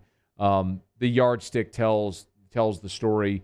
Carolina possessed the ball for nearly 40 minutes of the game. The Saints just 21-28. 11 penalties for New Orleans. The 2 turnovers, both interceptions by Jameis. It was bad in every way that it could be bad. Yes, I picked Carolina to win the game. I did not expect it to be as awful as it was. Now, afterwards, Sean Payton accepted all the blame and was not displacing blame on the circumstance. It's a disappointing loss. Give Carolina credit. You know, we did a number of things, and things that you just can't do to win a game. Offensively, particularly, it's as poor as we've been in a long time around here, and that starts with me. We've got to do a better job going in. Our protection plan wasn't very good. It had nothing to do with us being shorthanded with coaches or us being away or the COVID, all of those would be excuses. They played better than us today and deserved to win the football game. Nobody will cry for any team in the NFL. Everybody that's on the field is a professional. It's not like a situation in college football where you have the roster you have. If you don't like what you have, go get more pieces, whatever the case may be. I could probably agree with Sean Payton that it's not about the coaches having COVID. Look, Jameis Winston was asked after the game, did missing the coaches have an impact on this game? None at all. We just have to push forward, man. Put this one behind us, build on the positives and eliminate the negatives, and come back next week ready to fight and compete. Ian Book was handling substitutions for the New Orleans Saints. Yes, of course your operations changed. The margin in the NFL is so small. I mean, what's the average margin? 3 to 4 points? I mean, it's less than a touchdown. Look at the Thursday night game with the Giants and Washington football team. Look how razor thin that game. Look at last night with the Chiefs and the Ravens. I mean, God, I hated to see Clyde fumble, but look, I mean, right there, it came down to Baltimore knowing if we give them the ball with a minute left, they're going to come down and win the game. So they had to go for it on a 4th and 1 to get it to seal the game. The margin in the NFL is so small. In a vacuum, just removing a coach may not do it. But removing 8 coaches in a week where, like we talked about, you have this natural letdown after the huge emotional win, where you've been displaced for a month because of a hurricane, and then you throw on top of it, even more consequential, all of the players that you are missing. Did you watch the game on Fox? Did you see the graphic Fox put up in the first quarter with the 10, count them, 10 starting players that were not available for New Orleans? Now, some of them have not been available all year, like Michael Thomas and Will Lutz and Traquan Smith, and we knew that. But 5 players that started for you a week ago against Green Bay were not available this week, including your all-pro cornerback Marshawn Lattimore, including your Pro Bowl caliber nickel safety Chauncey Gardner-Johnson, including your elite will linebacker in Quan Alexander. You don't think Quan Alexander's absence mattered? The second play of the game, they throw a shallow cross to Christian McCaffrey, who burns Zach Bond and goes for 32 yards. Don't tell me Quan Alexander not being out there didn't matter. Of course it did. From the second snap of the game. Of course Marshawn Lattimore not being out there mattered. Of course C.J. Gardner-Johnson not being out there mattered. You don't think Eric McCoy mattered? Y'all can laugh. A lot of people said, hey, Matt, I hear you talk about that Mike D, Buddy Diliberto anecdote about the center not being there and the team failing to cover 80% of the time the week after the center's out. Like, you can laugh about it. Mike D texted me last night laughing his ass off about how much money he's cashed with that angle over the years. It's true. Jameis Winston was harassed the entire game. Have you seen by now the ESPN Stats and Info number? The ESPN Stats and Info looked at the amount of pressure Jameis Winston had. He was pressured on 18 of his 28 dropbacks. That's 64%. That's the 3rd highest pressure rate for any defense since ESPN began tracking that in 2009. Jameis Winston against Carolina was pressured the 3rd most of any quarterback since 2009. Y'all, it was awful.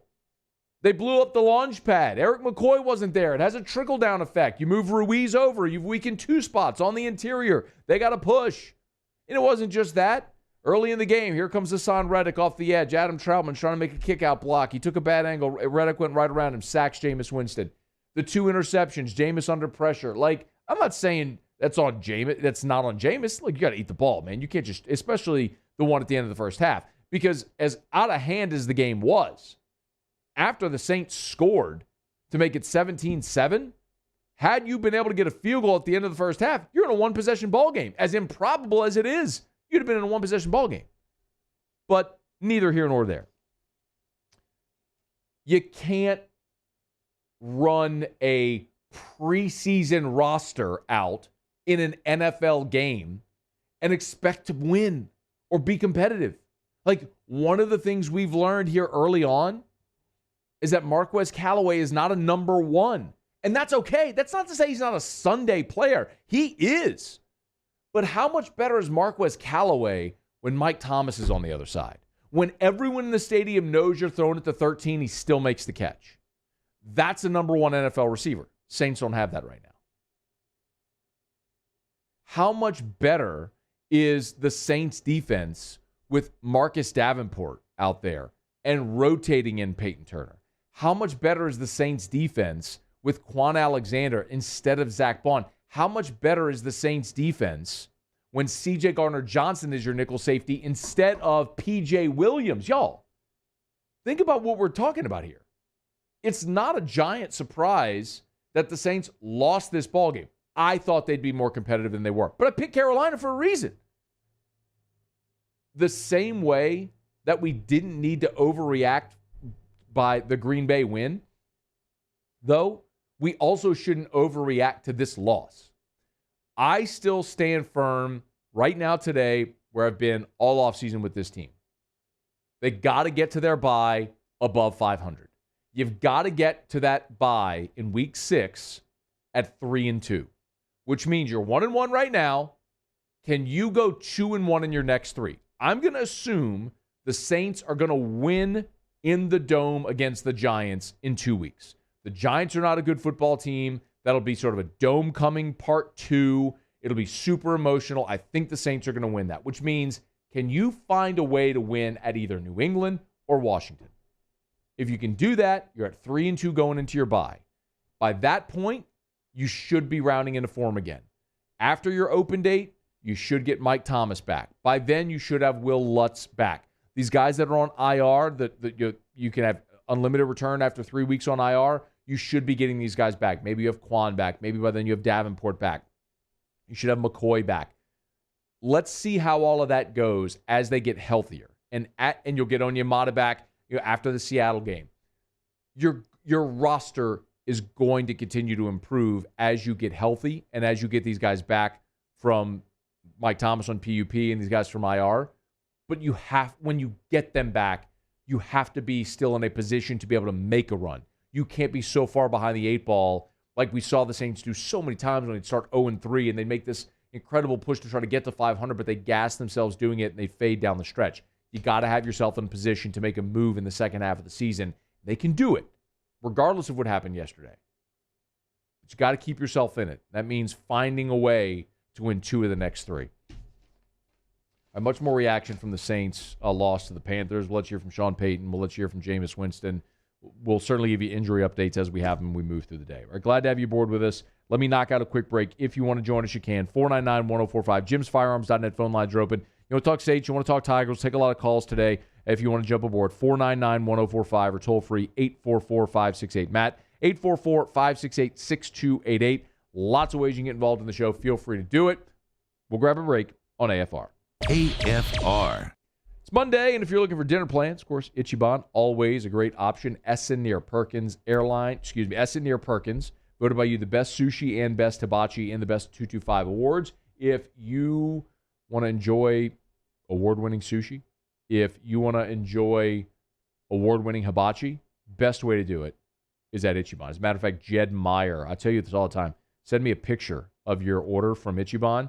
I'd love to give you a shout-out. Jed Meyer on Twitter Friday, send me a picture of his Moscona roll. No better way to kick off game weekend than with the Moscona roll from Ichiban, #GoTigers.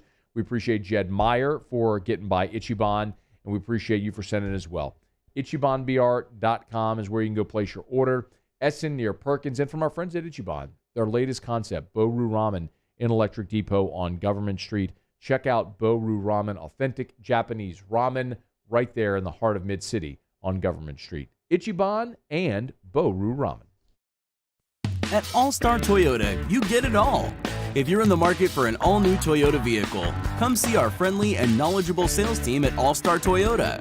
Located in Baton Rouge at the corner of Airline and Goodwood, we've been serving our community since 2005 by offering a large selection of new Toyota cars, trucks, and SUVs. Get behind the wheel of your dream car and take a test drive at All-Star Toyota today.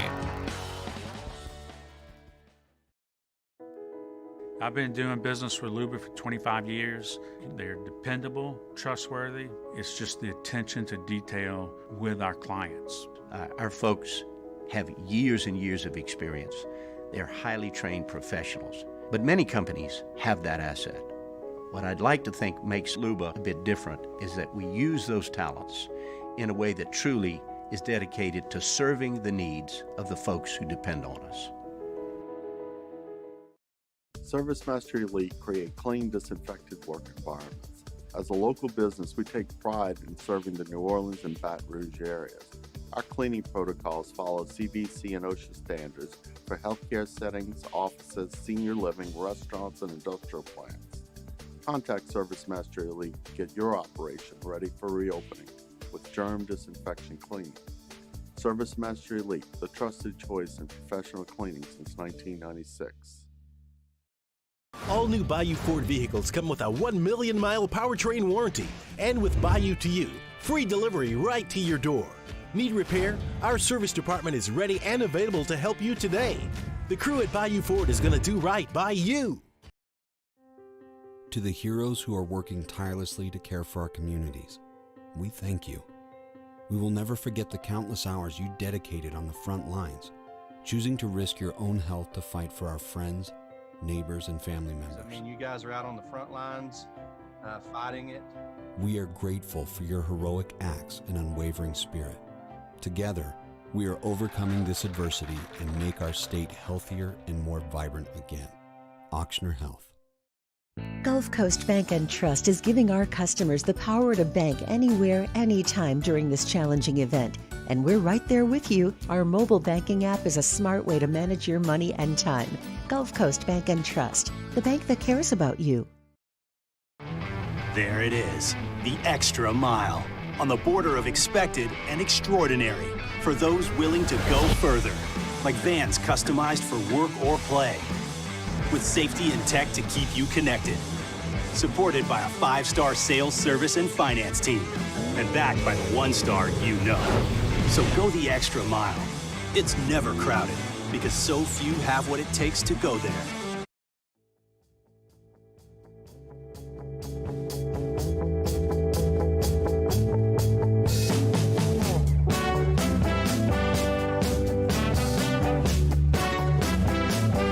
After further review with Matt Moscona, presented by Relief Windows. Windows, doors, siding. Call 288-8138 or visit reliefwindows.com. ESPN Baton Rouge, New Orleans, Alexandria.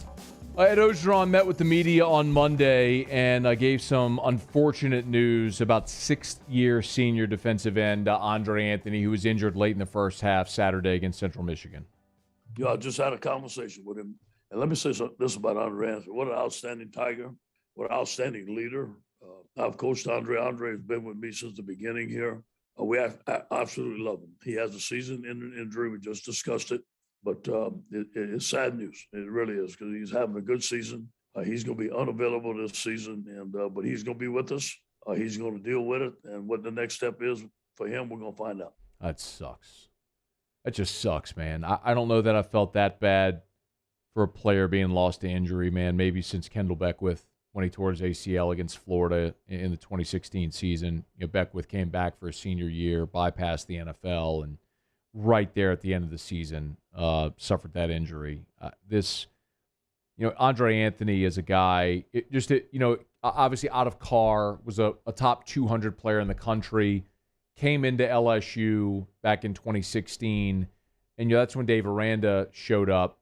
And LSU switched their defense, and they went 3-4, and he was really a man without a position. He was kind of a tweener as a 3-4. Wasn't big enough to be a 3-4 end, wasn't really your prototypical 3-4 outside linebacker. Andre Anthony's a hand-in-the-dirt kind of guy. And so last year when Bo Pelini came in, I don't know that there was anyone that benefited more from that switch than Andre Anthony. And he had a good season last year. And, man, to start this season was really coming into his own. He scored the touchdown on the fumble return on Saturday. He was second behind B.J. Ojulari with 3.5 sacks through 2+ games. And just so disappointing to see that, a non-contact injury there at the end of the first half in a game against Central Michigan, and a guy in his 6th season who has dealt with injuries before this, who again has gone through a position change. Keep in mind, 3 different defensive coordinators, from Dave Aranda, last year Bo Pelini, and now with Durante Jones and a new defense, but had the trust and the faith to come back and try to make it right. Really one of those team leaders who, a year ago when everything was not going well, he was one of the guys who sort of stepped forth and tried to keep the locker room together. You're really hoping for Andre Anthony to have a big year this year in his 6th season to show off for NFL scouts, put out a lot of good tape, some consistent tape over the course of a full season, and get a shot at the next level. And now it's just all up in the air. You don't know what's going to happen after this injury. But that just devastating for Andre Anthony. I don't know that there's any other way to say that. But if we're to talk specifically on the field, I mean, with full and utmost respect for the young man, if we just put that aside and just talk about the impact on the field, I don't think there's any question losing Andre Anthony's leadership is big, and you're taking an impactful guy away. LSU does, however, have a lot of depth along their defensive line. That's what we talked about as maybe the deepest position group on the roster. And you've already lost Glenn. I mean, just look at what they've already lost along that defensive front here to start the season. You lost Glenn Logan, who's supposed to be coming back. You've had some other injuries along that defensive front. Now, Ali Gay's been out. Now you lose Andre Anthony for the season. And still, despite those personnel losses, LSU leads the nation in sacks. I mean, they had 5 against UCLA. They had 8 against McNeese and 5 more this past week. I mean, it's been, they found ways to generate pressure from everyone at every spot. So, while I just hate it for Andre Anthony, I do think LSU is going to be okay there because you're going to get Ali Gay back. B.J. Ojulari is leading the team in sacks right now. He's tied for the lead in the country in sacks right now. And then after those guys, you look at a pretty deep unit where we saw Desmond Little play this past weekend. You've got Savion Jones and Xavier Carter. And then the other thing we saw on Saturday was Mason Smith kick outside and play some defensive end. As a matter of fact, Orgeron, can you play 20, please? Orgeron today was asked about that because they went with a little bit of a bigger line at one point, and they let Mason Smith go bend the edge. I think Mason has a chance. If you look at a prototypical left defensive end in the NFL, he's a left defensive end. That's where most of the runs go to. And you want a big defensive end to play over a tight end. And he's very athletic to play in space. So I think he has a chance to be a dominant football player there. He shows some things that are very dominant. He's a great inside rusher. He's learning how to play outside. I think he's just scratching the surface. I think Ed Orgeron is absolutely right on all accounts there. And if the onus is, or the challenge is to get your best guys on the field, that's certainly another way to do it. Now, having B.J. Ojulari on the field is obviously going to make you better.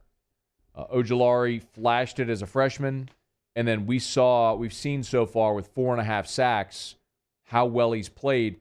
And when Andre Anthony was injured, you already were without Ali Gay. Andre Anthony injured, and we saw B.J. Ojulari really step up and play the bulk of the snaps defensively for LSU and had a really nice day. 2 sacks came on the same drive in the second quarter on Saturday, and then he had another half a sack in the third quarter that he shared with Jaquelin Roy, but tied for the NCAA lead with 4.5 sacks. And Orgeron did shed a little more light, or talked a little further on B.J. Ojulari. BJ's playing more. He's playing the right end. We're playing more of an attacking style defense. We got him wider. Last year, we had him right on the tackle, which is not conducive to making plays in the backfield. We got him 2 foot outside the tackle and rushing every time, so that's helping.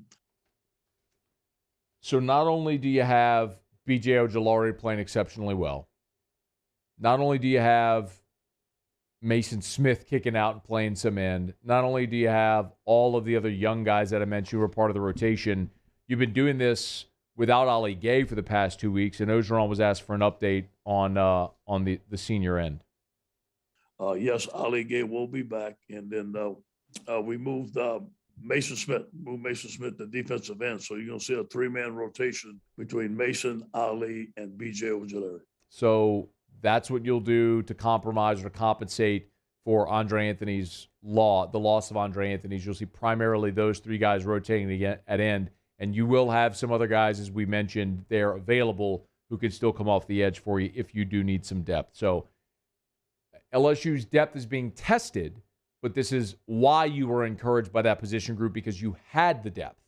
Now, what you can't withstand once you're counting on that depth is more injuries or more attrition. You're going to get healthier as you go along. Like I said, you're going to get Ali Gay back this week. You're going to have Glenn Logan back at some point as well. We've seen Glenn Logan play both inside and out. So you got options there. You just got to make sure you keep the guys that are out there right now healthy. For what it's worth, Mississippi State as a team, they've only allowed 6 sacks on the season. So that's going to be a big challenge for LSU to get pressure on Will Rogers, the Mississippi State quarterback. But the flip side of it is Mississippi State as a defense only has 6 sacks on the season as well. Despite how good Zach Arnett is as a defensive play caller and coming up with creative blitzes to create pressure, Mississippi State hasn't really gotten home as a defense yet so far this year. So it's going to be a big challenge for LSU, both lines of scrimmage for LSU against Mississippi State. It's after further review. Glad you're with us. We're brought to you by GMFS Mortgage and GMFSmortgage.com. Changing lives since 1999. Home buy, refi, construction loans, and disaster assistant loans. If you're recovering from Hurricane Ida, your home or your business, think GMFS Mortgage. They're online at GMFSmortgage.com. Find the local loan officer nearest you at GMFSmortgage.com. As we recover from Ida, we will recover together, and GMFS Mortgage will be here with all their local loan officers throughout the state, throughout the entire process. Rebuild, restore, recover with GMFS Mortgage. Online, GMFSmortgage.com. GMFS Mortgage, changing lives. All right, after further review, glad to have you aboard with us here. If you want to join us, JimsFirearms.net phone lines are open. We'll take a lot of calls on Mondays. So actually, lines are clean right now. So if you want to get in, it's a good time. 499-1045. 499-1045 or toll free 844-568-MATT, 844-568-6288. Tweet us at Matt Moscona, or hey, Twitter world. You can jump in the Bayou Ford YouTube chat on the Watch 1045 ESPN YouTube channel. Lots of ways you can get involved in the show, get your feelings heard. You can text the show as well on the 225 at 396-4400, 396-4400. Your calls, texts, emails, tweets still ahead. Tigers and the Pros coming up. Cole Cubelic in hour number 3. It is a Monday after a busy football weekend, and we're recapping all of it and talking to you. Stay here. It's AFR. AFR. LSU on the road this weekend, which means you have some time before the next home game if you're interested in that COVID vaccine. So you can go to Tiger Stadium, or if you need that negative PCR test, Baton Rouge General Hospital is making it happen. brgeneral.org. brgeneral.org. That is the Baton Rouge General Hospital. You can schedule your COVID vaccine online at brgeneral.org. If you want more info about the vaccine, right there at the top of the page, you'll see the COVID-19 vaccine information tab. You can get all the info that you need. And of course, as I mentioned, you can schedule your COVID vaccine at brgeneral.org. Remember, the Baton Rouge General Hospital, the Bluebonnet location, the Mid-City location, the Ascension Neighborhood Hospital is open, as are the Express Care locations all over the greater Baton Rouge area at brgeneral.org. And 2 Express Care locations on either side of the LSU campus, Highland through the South Gates and on Nicholson directly across from Tiger Stadium. It's the Baton Rouge General Hospital, brgeneral.org.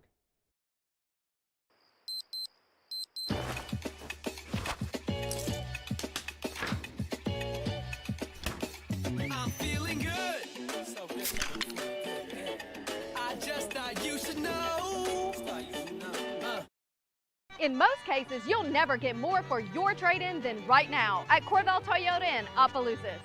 Now's your chance to upgrade. You can pre-order your new Toyota today or choose one of our pre-owned vehicles and we'll buy back your current vehicle at a price that will absolutely amaze you. You can walk away with more money in your pocket than you ever thought possible. At Corvell Toyota in Opelousas, that's Corvell Toyota in Opelousas, Happy Town, USA.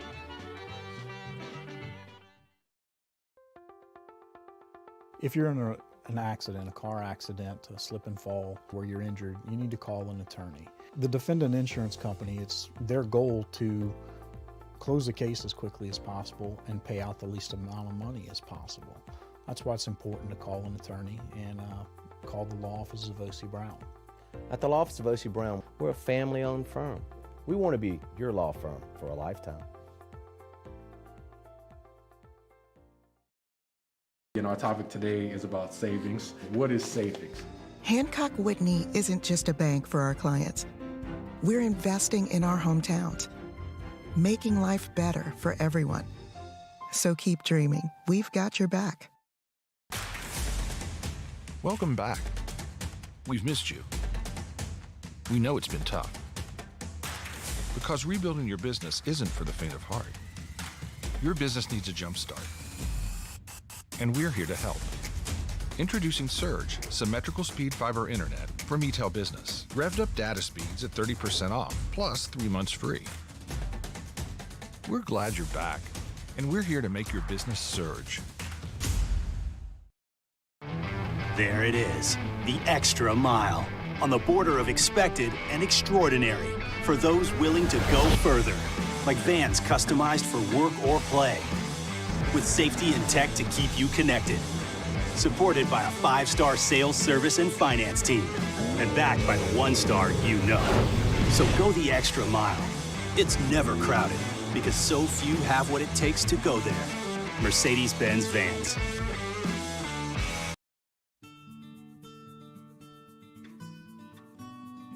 This is a house call. This is a follow-up appointment. This is a diabetes checkup. This isn't just more convenient care, it's more advanced care. This is innovating healthcare.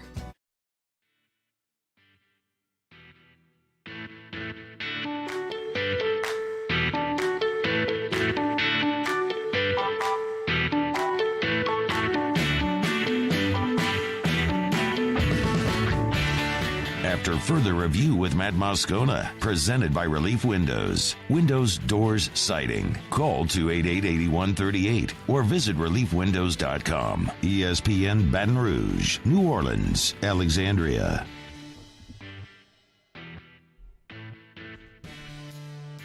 right, glad you're rolling along with us here on a Monday edition of AFR. Hope you enjoyed the football weekend. We did find out today that LSU and Auburn is going to be an 8 o'clock kickoff from Tiger Stadium. Honest to goodness, true question. Would you rather an 8 p.m. kickoff or a 2:30 kickoff?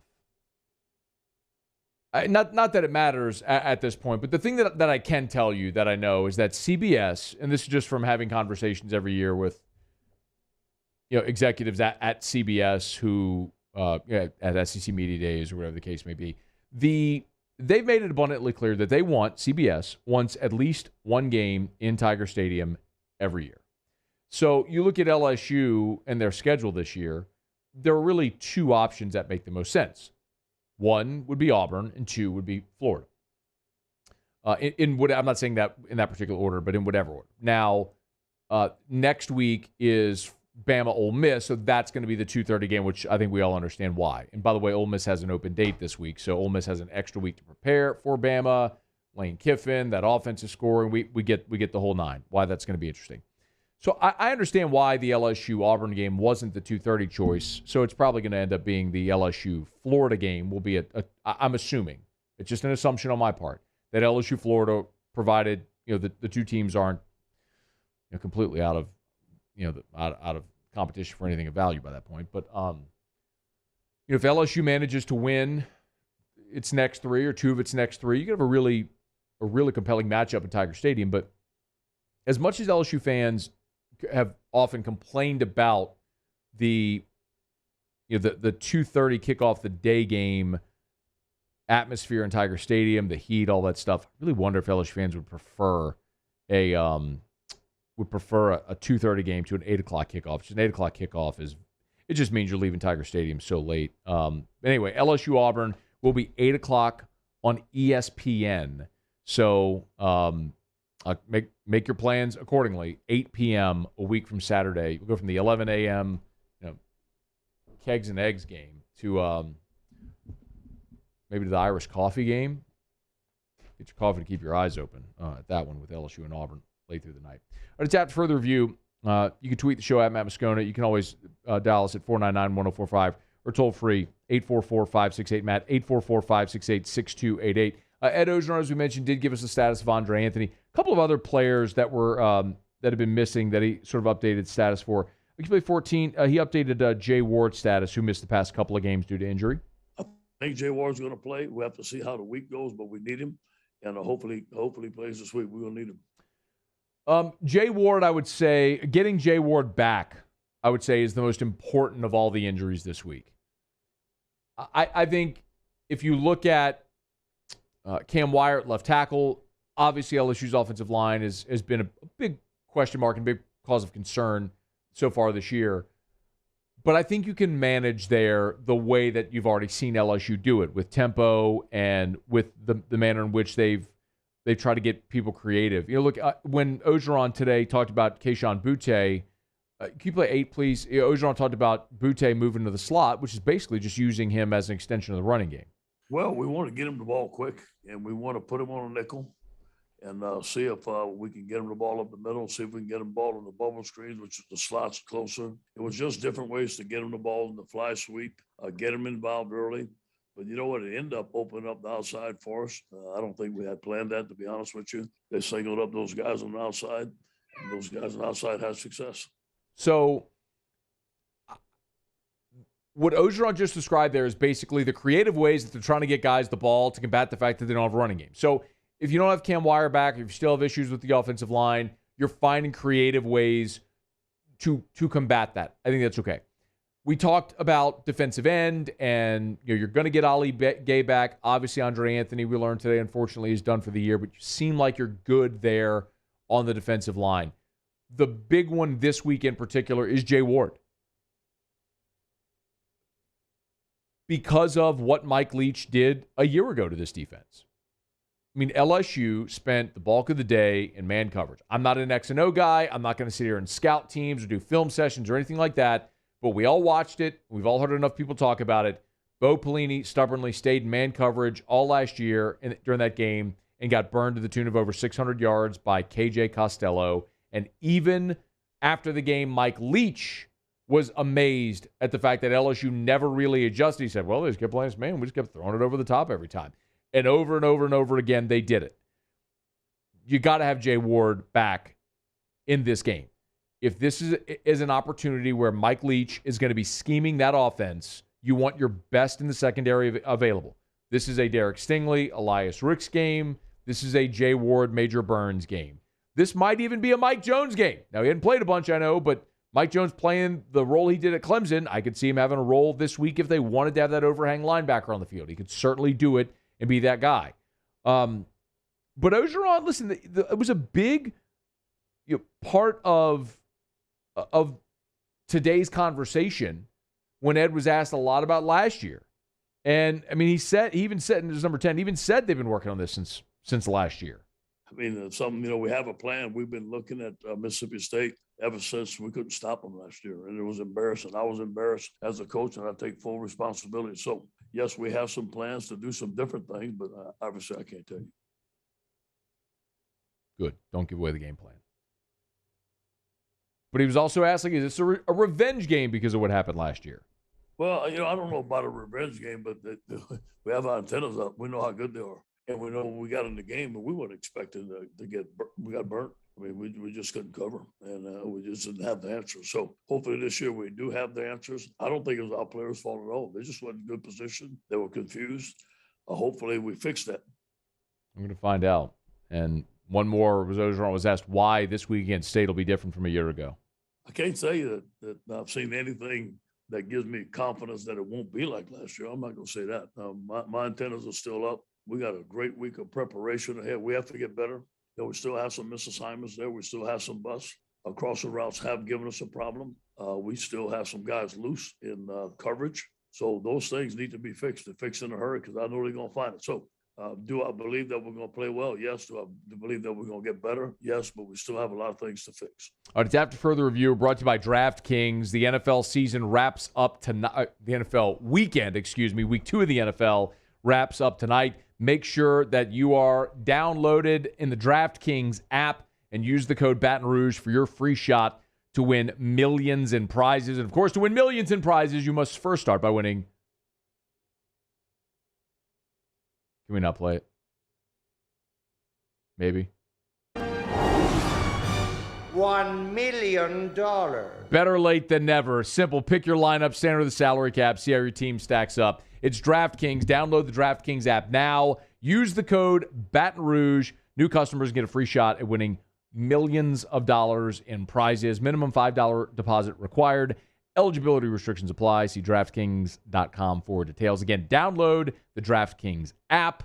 Use the code Baton Rouge, and you could win your fair shot of millions in prizes. All right, y'all, it's After Further Review. Glad that you are hanging out with us here on this Monday edition. Cole Cubelic in 30 minutes from right now. Very much looking forward to the Saints getting back on the field, the practice field this week, and learning some about who's going to be available this coming weekend for the trip to New England. I am anxiously awaiting not having to talk at all anymore about what just happened in Carolina. And I do think when the Panthers come to the Dome in a couple of months, it's going to be a completely different story than what we saw yesterday in Carolina. Of course, a gigantic part of this conversation has been about Jameis Winston, his interceptions, the decision-making. Both Sean Payton and Jameis talked about this. Can you play Payton 3, please? Here was Sean Payton on the decision-making from Jameis. We're not, look, everyone's quick to, I think we got to be careful. We're not assigning responsibility, blame. It starts with me right now. We'll look at the tape tomorrow, but it starts with our plan and us as coaches, and that's where it starts, and that's just the truth.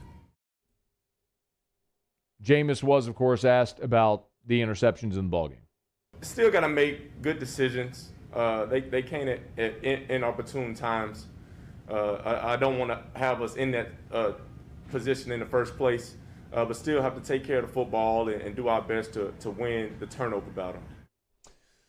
All right, so after further review, we will talk next hour also further about Jameis Winston, the pressure he faced, how the Saints fixed that. And in my opinion, the one bright shining star from the loss. We'll get to that coming up after the top of the hour. Muso will have Tigers in the Pros when we return. It's AFR. AFR. If you're buying or selling a home, you know what to do. Call Darren James. Get your home sold. 335-7666, 335-7666, or agent225.com, agent225.com. Every home listed by every company, all in one place, agent225.com. You know, the average realtor spends a couple $100 a month marketing their products, marketing their listings, your home. Darren James spends thousands of dollars every month marketing his listings, your home. Darren is always finding creative ways to get more eyeballs on your home, to get your property sold. 335-7666, 335-7666, like the relationship Darren has with a moving company to get you deeply discounted rates. Most people complain their biggest issue with selling their home is the moving process. Darren even tries to make that easier. 335-7666. So call Darren James. Get your home sold. Think real estate, think Darren James. I've been doing business with Luba for 25 years. They're dependable, trustworthy. It's just the attention to detail with our clients. Our folks have years and years of experience. They're highly trained professionals. But many companies have that asset. What I'd like to think makes Luba a bit different is that we use those talents in a way that truly is dedicated to serving the needs of the folks who depend on us. Yo, Jake here for Patient Plus Urgent Care Clinic, the place that's going to be convenient for you during an inconvenient time. Look, you hear me talk about my 4 boys all the time, and sometimes things like stitches, well, they happen. And in fact, they have. And Patient Plus is always taking care of us, just like they'll do the same for you. And now with 7 convenient locations across the Baton Rouge area, open from 9 a.m. until 9 p.m., 7 days a week. And also at patientplusuc.com, you can sign up for your appointment on the way to the clinic. That's Patient Plus Urgent Care Clinic. Get in and get better. Eli's always been into grilling. It took us a while to see it, but the signs were there. What are you doing, Eli? I knew grilling was my thing. I have been talking about it throughout my career. Happy with the results? I am. Got the new grill from barbecueguys.com. It performed great.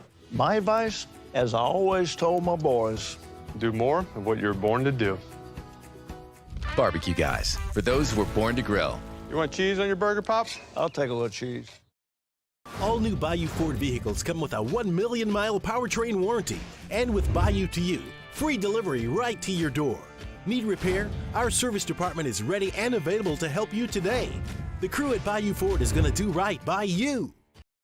Starting in 1974, Central Plumbing has served Baton Rouge and surrounding areas for all of their plumbing needs. Through these tough and trying times, we want you to remember that the Payne family is here to continue to support and serve you. As a multi-generational business, there is no job that is too big or too small. Residential, commercial, industrial, hospitality, we're here for anything you need. 24/7, 365. Give us a call, 225-925-8552. It's no secret. The best oysters in Baton Rouge are at Jolie Pearl Oyster Bar. Enjoy mouth-watering South Louisiana flavor and oysters from all over the country. And don't forget our nightly drink specials.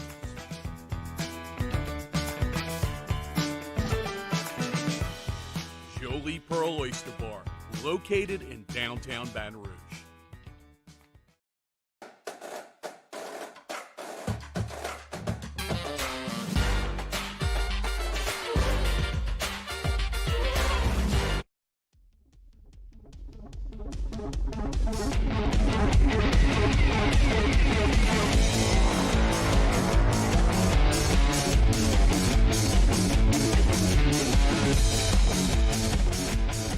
After further review with Matt Moscona, presented by Relief Windows. Windows, doors, siding. Call 288-8138 or visit reliefwindows.com. ESPN Baton Rouge, New Orleans, Alexandria. Week 2 of the NFL season wraps up tonight. Lions at Packers from Lambeau. The Pack trying to bounce back after their embarrassing loss in Jacksonville to the Saints. The Lions were blown out week 1. They'll probably get blown out again tonight. You can hear that game on 104.5 ESPN Baton Rouge immediately following a Game Time with Jimmy Ott, and every Monday Night Football game immediately following Jimmy Ott's Game Time. Right now, Muso has Tigers in the Pros. Tigers in the Pros. They still bleed purple and gold. They're just really rich now. Presented by Kentucky's Best Hemp. Find them online at kysbesthemp.com. Full day of action yesterday in the National Football League. We started off with Jamar Chase. Only 2 receptions yesterday off of 4 targets, but made the most of those 2 receptions. 54 yards, the total. 1 touchdown as well. So that's 2 touchdowns in as many games for Jamar Chase. Oh, he still remembers how to play football? Along a 42. The 42-yarder, for what it's worth, was the touchdown. Got it. Yes. Joe Burrow, a bit of a tough day for Joey B. 19 of 30 for 207. Did have 2 touchdowns, but 3 interceptions. Those came all in a row, including a pick 6. And he was sacked 4 times once again. Grant Delpit, he's back on the field and made his presence felt yesterday for the Cleveland Browns in their victory over the Texans. 5 total tackles for Delpit, 3 of them solo, and a sack of the quarterback. The sack was a heinous act of brutality. He split the friggin' quarterback in half. Was that before or after Tyrod Taylor went out of the game? That actually forced a fumble. That was after Tyrod Taylor. Yeah, it was in the fourth quarter. It was. Welcome back, Grant Delpit. It was did he kill him? Yeah. Oh, goodness. It was one of those. Tre'Davious White was all over the field for the Buffalo Bills. I just watched it. Like, you can see the quarterback's head. Like, I don't know if we could show it because of YouTube. They'll probably flag it because we're showing NFL film. I just saw it on your off the screen up here, though. I mean, if you watch the reverse angle of it, who was the quarterback that went in for the Texans when Delpit went out? I have no idea. I don't even know their backup is. Oh, it was Mills. Is it Davis Mills from Stanford? It could be. Watch his head. Oh, that's how concussions happen. Yeah, it is. Laugh about it. It is. Anyway, Tre'Davious White totaled 9 tackles to lead the Bills yesterday. 7 of those were solo, and 1 of them came for a loss. The Raiders moved to 2-0. Foster Moreau was a big part of that. 2 receptions off 3 targets, 34 yards, and a touchdown. A long of 25 the Raiders? For the former number 18. Hey, Raiders man. are 2-0. They were knocking on the door of the playoffs last year, just missed. Let's see what they do this year. 2-0. Justin Jefferson's on the board. 6 receptions off of 10 targets, 65 yards, and a touchdown. Long of 14 for Jets. On the other side of the ball for Minnesota Vikings, Danielle Hunter totals 3 sacks yesterday. 7 total tackles and 5 solo. That's 4 sacks in 2 games. What poor fellow was trying to block him yesterday? Somebody who did not do very well. Man, can you give a guy a help? Can you give him a chip? Can you keep a back end to that side? When one guy is wrecking you like that in the NFL, like this isn't high school. It's the NFL. Yeah. Like when one guy is so thoroughly dominating you, give him some help, man. What's going on over there? The way their pass rush missed that Danielle Hunter last year is ridiculous. And he did all that without Everson Griffin was out for the Vikings in that game as well. The Vikings are missing half their defense. It was the Danielle Hunter show yesterday in Arizona. Tyrann Mathieu, speaking of a show, put on a show last night for the Kansas City Chiefs. 2 interceptions in the first quarter. 1 of them returned for a touchdown. Add in 3 passes defensed and 6 total tackles, all of them solo.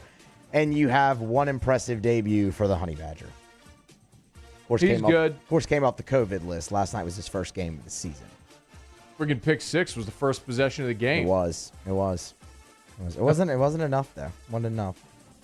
I respect them going for it on the 4th down. That's exactly what they should have done. Like, go make a winning play, man.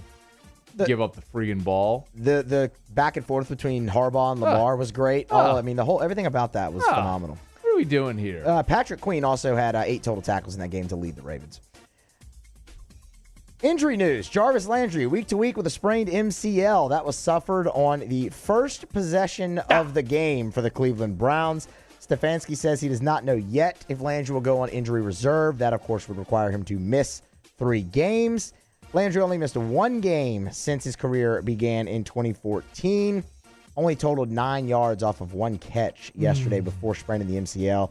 Odell Beckham Jr., his teammate, they're still waiting for him to play as well as he's coming back from season-ending knee injury last season. And then that is kind of remarkable though when you think like Odell's still out from the torn ACL. Yeah. Like by contrast, when you look at like how quickly Quan came back from a ruptured Achilles, or how Burrow is already back from his injury. I mean, I get they're playing different positions, but I mean, it's crazy how I'm not in any way suggesting Odell is milking it or not trying to get back. It's just the recovery process is different. It's why I think it's more improbable when you see guys who recover so quickly. Why? Because stuff like that can linger when you're trying to do things that are quick twitch and explosive. It is amazing when you see guys get back as quickly as some do, but hopefully Odell's back soon. Man. I think it's incredibly impressive also that Jarvis Landry's only missed 1 game in his career. And they held him out. It was last year with COVID is why they held him out. As much as they've targeted that guy, for him to stay that healthy is awesome. It was contact tracing. Yeah. That's why he missed the game last year. That's why a lot of people miss games last year. Kevin Gausman, a couple Major League Baseball notes from over the weekend. Kevin Gausman, and we've talked a lot about what he's done on the mound, but how about this? A walk-off sacrifice fly for Kevin Gausman Friday night to give the Giants the win over the Braves. Sorry, Paul. But anytime pitchers, Kevin Gausman, pitchers who rake. How about that? Walk it off for Gausman. And then Kramer Robertson yesterday, 2 for 4 with a double and a homer. That was his 10th homer of the season.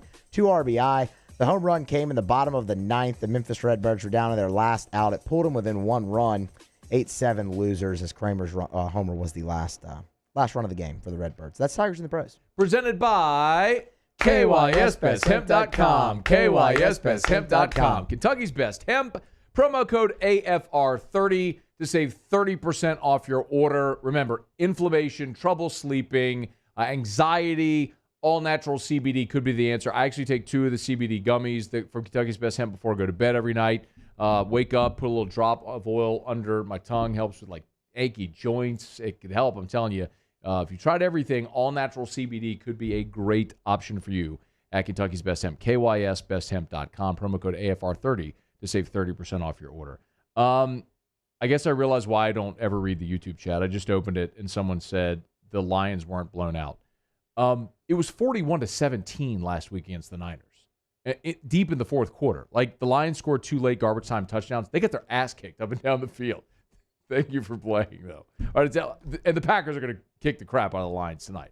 I'm really hoping. Really, what I'm hoping for is some really good Dan Campbell audio. That's what I want. We are aching to do a Dan Campbell audio segment weekly here. I just need Dan Campbell to play ball. So go get your ass kicked tonight, Lions, and give me some Dan Campbell audio that is gold that we could use tomorrow. All right, hour 3 of AFR coming up right after SportsCenter. Stick around.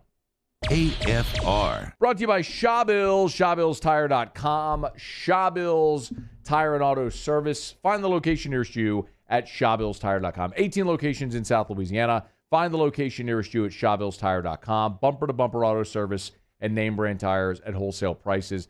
They will sell you the best tires on the road at the cheapest price possible. I'd highly recommend go to the website at ShawBillsTire.com. There's a promotions tab at the top of the page. That will list all the different specials they have going on and promotions they have going on, whether it's manufacturer promotions or their dealer individual promotions from Shawbills. I tell you all the time, like about the Shawbills credit card, where you save $50 the first time you use the Shawbills credit card. So if you're buying tires, you get $50 off in addition to whatever other deals they may have.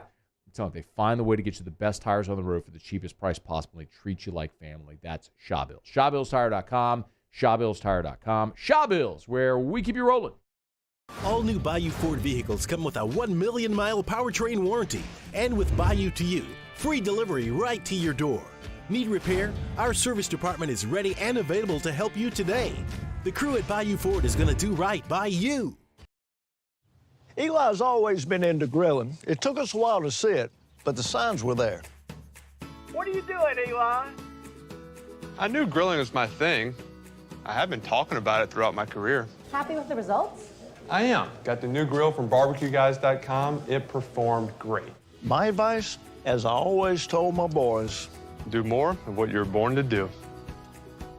Barbecue Guys, for those who were born to grill. You want cheese on your burger, Pops? I'll take a little cheese.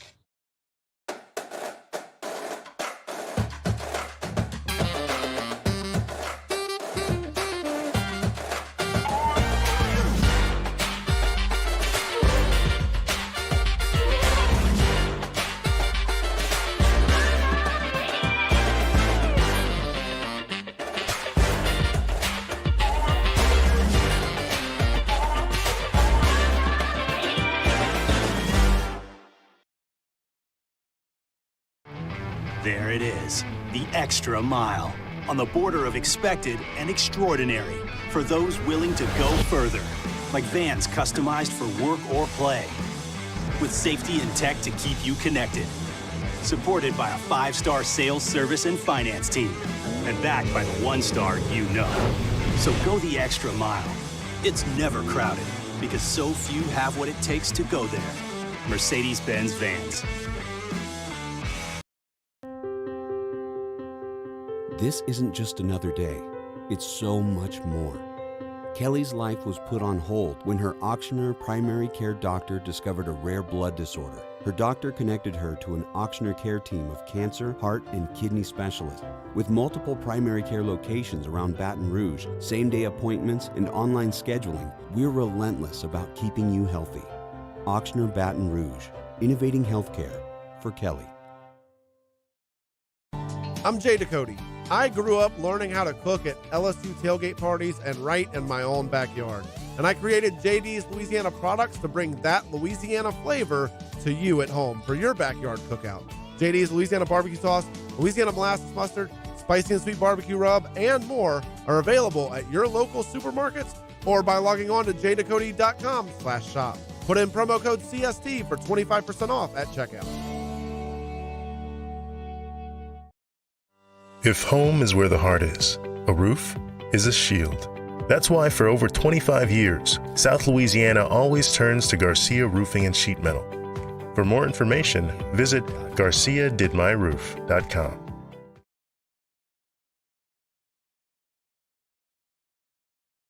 Hand injury lawyers. This is SportsCenter. I'm Christine Lisi. The Packers look to bounce back from an embarrassing season-opening loss tonight when they take on the Lions on Monday Night Football. Two keys for Green Bay: control the line of scrimmage and be more physical, advises Monday Night Football analyst Brian Griese. They've got to get Aaron Jones going in the run game, and that starts obviously with the offensive line. They've got young players on that offensive line. Josh Myers is a rookie at center. So they have to get that run game going, and then Devontae Adams will come off of that. Monday Night Football coverage 8:15 Eastern, ESPN TV and ESPN2. Colts quarterback Carson Wentz has sprains to both ankles. If he can't play on Sunday versus the Titans, Jacob Eason will start. ESPN's Adam Schefter reporting follow-up x-rays on Dolphins quarterback Tua Tagovailoa were negative. Whether he plays against the Raiders Sunday depends on his pain tolerance. And Coach John Gruden says Vegas quarterback Derek Carr had an MRI on his injured right ankle. He thinks he'll be able to play this week. Meantime, running back Josh Jacobs is day-to-day with lingering toe and ankle injuries. We're back on Tuesday, recapping Monday Night Football, and we'll tell you if the Packers rebounded like we all expect, or if they're spelling panic in Green Bay. That's Tuesday morning. Keyshawn, J. Will, and Max on ESPN Radio. Matt Moscona. I'm very important. After further review. Say it one more time. After further review with Matt Moscona. And here we go. ESPN Baton Rouge, New Orleans, Alexandria. Live from the Mercedes-Benz of Baton Rouge studios. Let's ride.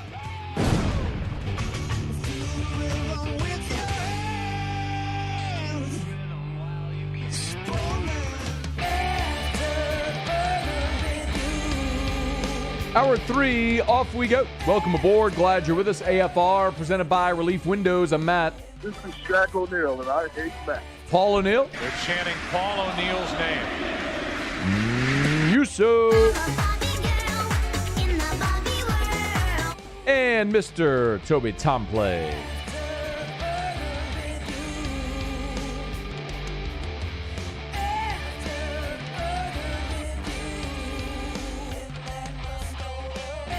All right, we're here. Glad you are as well. Get out there, make it a good one. 5 o'clock quitting time. Glad you are driving home with us. Cole Cubelic in less than 15 minutes from right now.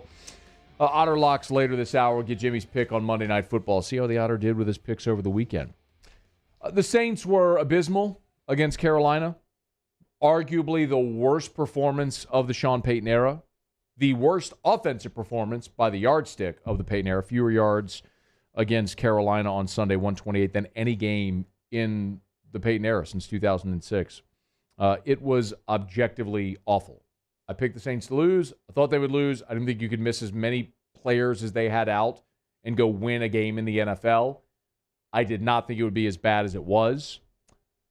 If you said, Matt, pick one thing that is a shining light, a glimmer from what we saw on Sunday, I would tell you Saints rookie first-round draft pick, Payton Turner.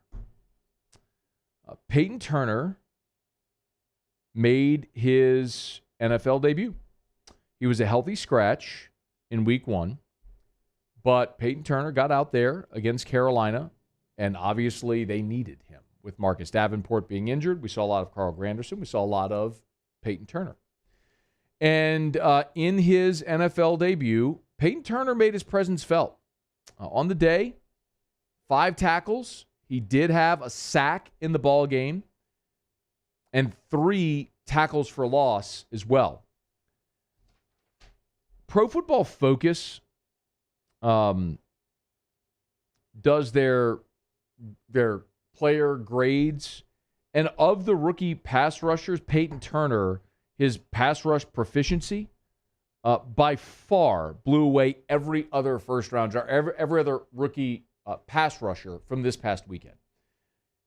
So I'm encouraged. Small sample size, one game, but I'm encouraged by Payton Turner to get out there and to show that he physically clearly belongs. I mean, there was this question, you get this young guy from Houston, how much can he really transition? How much do you really know about him?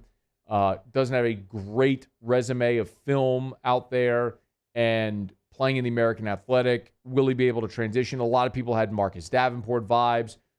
Be it the bull rush, the swim move, the ability to stay firm against the run, Payton Turner was really good. I mean, he was really good. And that's a guy that can play, as we've seen, both inside and out. So if you asked me what's the positive, it was Payton Turner, the guy that you invested a first-round draft pick in this year's draft. And a lot of people looked and said, why did you pick a defensive end from a small school? Well, his first time out there certainly showed that the stage wasn't too big for him, and that was encouraging. And I would say the other part of it is, as a whole, the Saints' run defense, I thought, was good.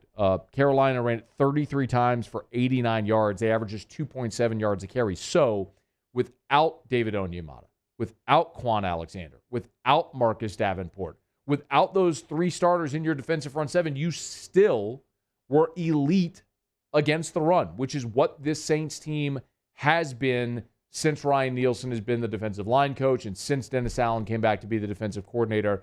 They've just decided that's going to be an attitude and they're going to be great against the run. And even in spite of all of the issues they had defensively against Carolina, even in spite of being on the field for nearly 39 minutes in the game, they were still strong up the middle and strong against the run. So if you asked me for a positive, singular, one positive, that's it. And when you look forward, you know you're going to get Davenport back after 3 weeks. You know you're getting David Onyemata back as well after his 6-game suspension. So week 8, you'll get David Onyemata back. Like, you are going to get even better on that defensive interior. It's why I keep stressing over and over again. I know who the cavalry is coming. Michael Thomas is going to be back. David Onyemata is going to be back. The guys that are on IR right now, Will Lutz is going to be back. Quan, Davenport, they're all going to be back. You just got to keep yourself in the fight. You got to keep yourself in the race until they all come back. So as much as Sunday against Carolina sucked, it was just one. And my thing all along has been just be above 500 going into the bye. I think they're going to beat the Giants at home. It's, can you win at New England or win at Washington? If you can do either of those two things, you get to 3-2 going into your open date, and I feel much better. Sean Payton, by the way, just as bad as it was, still after the game complimented his defense. Again, I thought they battled hard. They were on the field a lot, and if you were down on the field, you felt the temperature and the amount of snaps that they had early. It just it's not the formula that you need to win games. A big part of that, of course, the part of that was the Saints' offensive complete inefficiency. They were ineptitude might even be the better word. New Orleans on the day, just 128 yards offensively. Jameis Winston was objectively awful, as was every other part of that offense. But Jameis Winston was also pressured more than any other quarterback this league, and only more than all but 2 quarterbacks in any game since 2009. ESPN Stats and Info puts out this pressure stat, and they determined that Winston was pressured on 18 of his 28 dropbacks.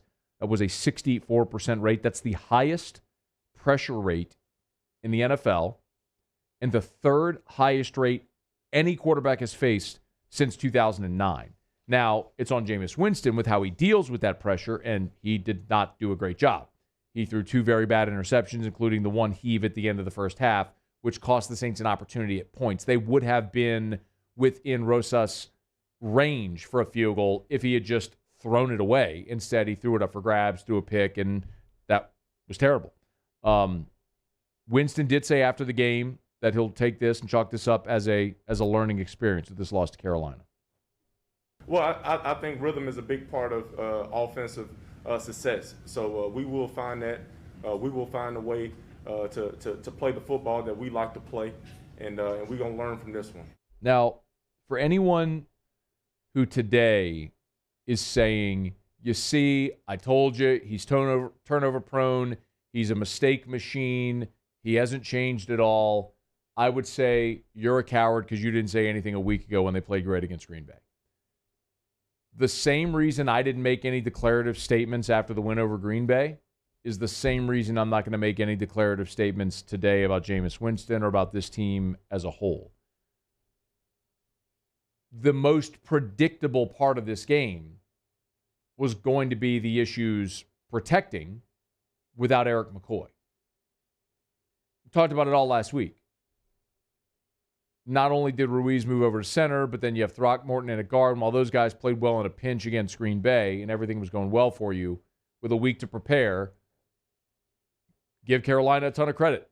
They completely took advantage of the Saints' deficiencies on the offensive line. But I also know you add Michael Thomas to this offense, you get Eric McCoy back at center, you kick Ruiz back to guard, you have Marquez Callaway, who I think is a really talented receiver, is going to be a very good player, but is going to be better when he's a complement to Mike Thomas instead of being the guy. I think what you saw yesterday is going to be the low watermark. God help us if it's not. But 128 yards, just 7 points, held scoreless through three quarters for the second time in the Payton era. I think that's the low watermark. And every team in every league every year plays its best game and its worst game of the season. It's just a fact, right? I mean, every team is going to play its best game of the year and its worst game of the year. Maybe the Saints through 2 weeks have already checked both those boxes. Maybe they won't play as well again as they did against Green Bay, and hopefully they won't play as poorly again as they did against Carolina. Where do they settle? Is it closer to the Green Bay outing or is it closer to the Carolina outing? We'll figure that out as we move along through the season, but this is still a very talented team with a lot of football left to play. All right, tap for further review. Cole Cubelic, SEC Network. He was in Baton Rouge for the game on Saturday. He'll join us next. Not only talk Tigers, Chippewas, but also what else he saw from the SEC weekend. Stick around. It's AFR. AFR. AFR is brought to you by Clegg's Nursery. Buy local, shop local at Clegg's Nursery. 4 locations in the greater Baton Rouge area. Siegen Air Airline, LA 16 in Denham, Mid-City on Donmore, and the Garden Center on Greenwell Springs. You know where to find them. And, of course, our friends at Clegg's have some amazing fall decor right now. Pumpkins, hay bales, squash, gourds. It is fall. We are a little more than a week away from October. It is time to start decorating for fall. So, we're already starting to get some of those fall temperatures. It is a great time to decorate for fall. And they're receiving a new shipment of fruit trees later this week. If you're planning that fall garden and your fruit trees, this is the time to do it. Start thinking about Clegg's Nursery. Buy local, shop local. They're stocked up on Buckbusters as well. So if you need the Mo Bucks deer feed or the Buckbusters, they got you at Clegg's Nursery. Buy local, shop local. Tell them Matt sent you into Clegg's Nursery. Gulf Coast Bank and Trust is giving our customers the power to bank anywhere, anytime during this challenging event. And we're right there with you. Our mobile banking app is a smart way to manage your money and time. Gulf Coast Bank and Trust, the bank that cares about you. There it is, the extra mile, on the border of expected and extraordinary, for those willing to go further, like vans customized for work or play, with safety and tech to keep you connected, supported by a 5-star sales, service, and finance team, and backed by the 1-star you know. So go the extra mile. It's never crowded, because so few have what it takes to go there. Mercedes-Benz Vans. If you're in an accident, a car accident, a slip and fall, where you're injured, you need to call an attorney. The defendant insurance company, it's their goal to close the case as quickly as possible and pay out the least amount of money as possible. That's why it's important to call an attorney and call the law office of O.C. Brown. At the law office of O.C. Brown, we're a family-owned firm. We want to be your law firm for a lifetime. Make this summer your backyard party year with Chris's Specialty Foods. Wings, burgers, brisket, steak, and boudin. plus great Cajun side dishes. We do all the prep, and you enjoy laughing with friends and family. Chris's Specialty Foods, Millerville, New Orleans, Prairieville, and Frisco. Everybody loves Chris's authentic Cajun meat.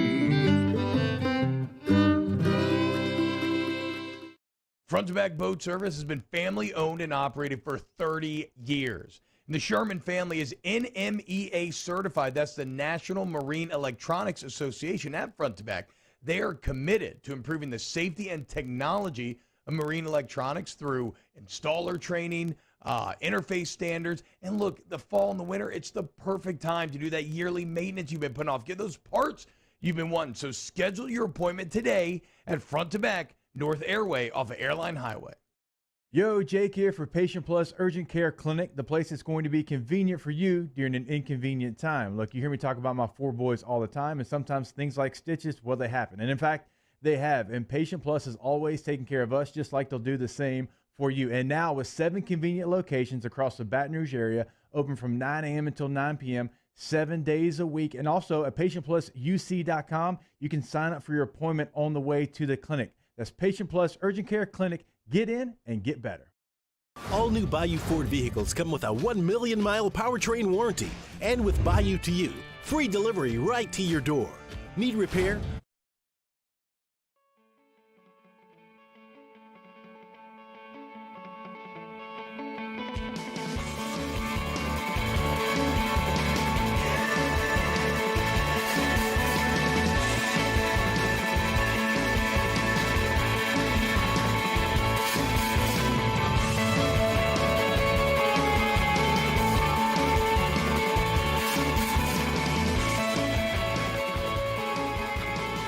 After further review with Matt Moscona, presented by Relief Windows. Windows, doors, siding. Call 288-8138 or visit reliefwindows.com. ESPN Baton Rouge, New Orleans, Alexandria.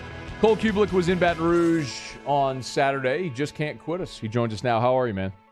Hey, I'm doing great. How are you? Doing really well. A lot of people are asking about the balance beam routine. How you feeling today? I'm good. You know, I mean, my pride took a hit. Obviously, I thought that dismount could be a little bit better than it was. But I'm also glad that I didn't get hurt and I wasn't seriously injured, because there were two moments that I thought I was going off, and I was just kind of thinking to myself, I'm not worried about hitting the floor, but I might be worried about landing on the beam and doing further damage to my back, or maybe being concussed for the game. But we avoided those. So Livia was a great sport, helped us set it up. Really appreciate her and Brandon doing that for us, and ended up being pretty funny, pretty entertaining. So yeah, it's good. We're gonna do that every week, every school. So hopefully we can keep finding entertaining things to do. Braver man than I to get on a balance beam. For those who don't follow Cole on Twitter, you should. Every Sunday he does a tweet for each of the schools in the SEC for the observation for that week. I'm looking at your LSU tweet, but let me just open it so you can go a little more open-ended there. What did you learn about the Tigers on Saturday? Just that they're still, I think, top to bottom, a younger roster. And I think also, maybe not learn this Saturday, but just across the course of the entire weekend being there, that we consume ourselves with, when it comes to new coordinators, like calling the plays, and sometimes we talk about the fit, the scheme, the guys, like, obviously fitting in with Durante Jones. Do they have the guys that go from 3-4, 4-3? Are they going to fit? Who's going to play where? How's that going to look? Offensively, there wasn't a ton of a shifts, but, who's going to fit where? How are they going to use this guy, that guy? What I think we forget sometimes is just the communication portion of that. And I don't mean telling someone what the play is, but just that this is the first time both these guys have been calling plays. Mm-hmm. It's the first time during a season that a lot of these players have been around these coaches. And sometimes the communication process from the NFL to college is very different. Sometimes the personalities, once you get into a game and 5 bullets start flying and things start happening and you have to try to overcome certain things, the communication is a little bit different. So I think that takes time. It doesn't always happen right away. And I think there's going to be a portion of both sides of the ball that you're going to hopefully continue to see grow. I think that possibility's there. I think that can happen. And the other thing, too, is just this is a super talented team. I mean, that D-line looked really good. You know, we know what the receivers are capable of. We know when they get in the open field and get the ball in their hands, what they can do. You know, we know what some of those DBs are capable of. We saw Stingley show up early. I know there are a lot of people that were kind of doubting him, trying to call him out for that Week 1 performance. I think he proved that, you know, he's ready to play like a first-round pick, maybe the first DB taken. So I just think that the communication process of the coordinators, and then just the fact that it's still a super talented football team, were probably my two big. And I got some guys come back healthy. I mean, you know, you were down a receiver, you were down. You know, offensive line's been banged up. You were down a safety. You were down a running back. So there are a lot of guys that are going to contribute that also weren't on the field for us to be able to see Saturday. Yeah. You know, Cole, LSU's going to Starkville this week, and Mississippi State's coming off a loss to Memphis. We could talk a lot about the blown call, and it was terrible. But the flip side of it is, why are you even in that position? What should we make of Mississippi State at this point, even being in that position against Memphis? Isn't it weird? Yeah. Matt, what would we be saying right now if that was Joe Moorhead? Fire him. And Joe Moorhead had just been taken to the wire by La Tech and lost to Memphis. Dude, be out. Yep. Be done. So it's so funny how, you know, perception molds narratives a lot of the time. And I mean, listen, there are some similarities there with Mississippi State. When I put their defense on, those dudes are flying around, playing hard. I think they only gave up one scoring drive. I think they gave up one big play, and then obviously had non-offensive touchdowns. And I mean, I see those dudes playing hard. Will Rogers looks super comfortable and confident. He played really well. You got some of the skill guys that are playing well. They refuse to make adjustments on the offensive line. I'm giving up talking about it. They're not going to do it, and it's going to continue to get them in trouble. But, you know, what the hell do I know? But it's I agree with you. You go watch that La Tech game, and you see a lot of good, and then you're like, how are you here? We're getting into the fourth quarter. How is this happening? Same thing with that game. I watched it yesterday. I see all these positives, and I think obviously I know the result, but I'm thinking, how is this? How are we getting here? Listen, Ryan Silverfield's a good coach, and he's got some dudes over there at Memphis, but you know his roster's taking some big portal hits with people coming in wanting guys that have played early for him. So kudos to him and his team for being able to get it done. But that was a weird one, man. And you know, I've said from the get-go, one thing that's going to make life difficult on State this year is they play a lot of teams that have guys who can cover. And if you can take that Barry Odom model from last year and implement part of it, and you got guys who can cover or at least cover ground, then they're going to be in a bad spot. And I think there's some reality to what that matchup's probably going to look like this weekend. He's on Twitter at Cole Cubelic. Bama, Florida. Was your takeaway Bama up 21-3, or Florida's defense hanging on and actually allowing the offense to make a game of it? This game fits right into what I have been talking about most of this year, and it started with Georgia-Clemson.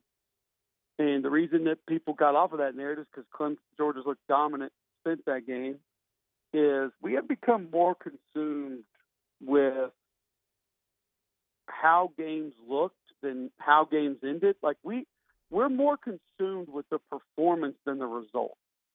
I don't know where this started with college football fans, but that's where we are. And we completely look past the fact, for the most part, that Alabama just went to Gainesville, a place I played twice, one of the most difficult places that I have played, in the middle of the day against a team that had everybody behind them telling them they could win that game. I mean, you got Shane Matthews coming out. You got Spurrier coming out. Tebow's picking them to win. You got all these guys telling you can win this game. You're going to win this game. And it was a perfect opportunity for them. A lot of it, too, with the matchup. I mean, listen, Dan can call plays. There's no escaping that. The dude is an offensive genius. They've got some skill on defense. I mean, they've got a couple D tackles that are going to get drafted. They might have They got 2 edge guys that are going to get drafted. They got 2 inside backers that could play on the edge that are going to get drafted. They got a corner going to get drafted. So like they got talent on that side of the ball. And I like Grantham did a nice job of taking his quickness and his athleticism and putting those guys in positions to make plays and be disruptive, because what he saw is what I saw. And that is, and I don't know why Manny Diaz didn't do it earlier, but later in that game, he started moving his guys around, and Alabama really struggled with it. Well, guess what Mercer did? They sure as hell weren't going to sit there and let Evan Neal and those guys lean on them. So they moved them. And what do you know? Chris Owens gets beat. And then Javion Cohen gets beat because they just are not good at handling movement right now. So he went in there and said, we're going to be all over the place. We're going to slant. We're going to stunt. We'll bring some pressures. We'll line guys up in one place, and they won't be there after the ball snap.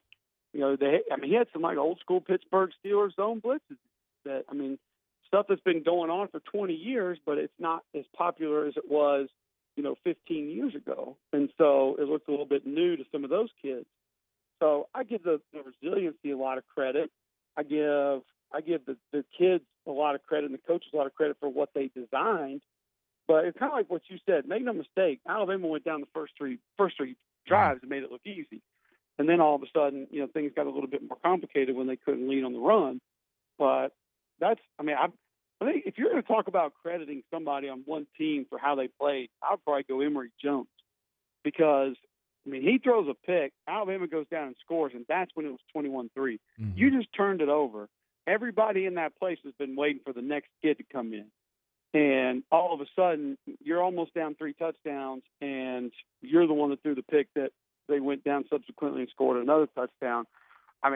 For him to bounce back and do the things that he did in the second half of that, I don't know what Dan told him at halftime or what their adjustments were at halftime, but he was a different kid in the second half. He looked great, and he went out there and competed his rear end off. I give him credit. So I don't think it's panic mode on Alabama.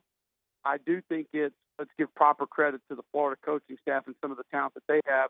And I think the Anthony Richardson thing actually worked out pretty good. My quasi-conspiracy theory would be that he could have gone, chance he hurts himself worse, and then it's going to be really bad. But if we go into this thing and just say, hey, you ain't playing, then we can tell Emory Jones, hey, buddy, it's your deal. We're riding or dying with you. Figure it out. You're not coming out. Don't look over your shoulder. Everybody on the sideline, stop asking questions. Quit asking, because he's not going in. And you shut it all down right there. There's no questioning. There's no wonder. There's no maybe. There's no if. He ain't coming out. And then you just let him go, and you draw up a plan just for him. And I felt like that they benefited from that. Maybe so. Bro, I saw Richardson do the backflip on the field before the game. I'm like, yeah, he's playing. And Mullen stayed true. I think it's negligent not playing him, as dynamic as he is. But your theory's interesting, man, for sure. Well, no, because I'm the one that said on your show last week that they couldn't beat him without Richardson. I agree with you. I agree with you. But point being, I saw the backflip like you did, and it's not just a backflip. Because I said during our broadcast of the FAU game, it's like a full roundhouse, whatever backflip.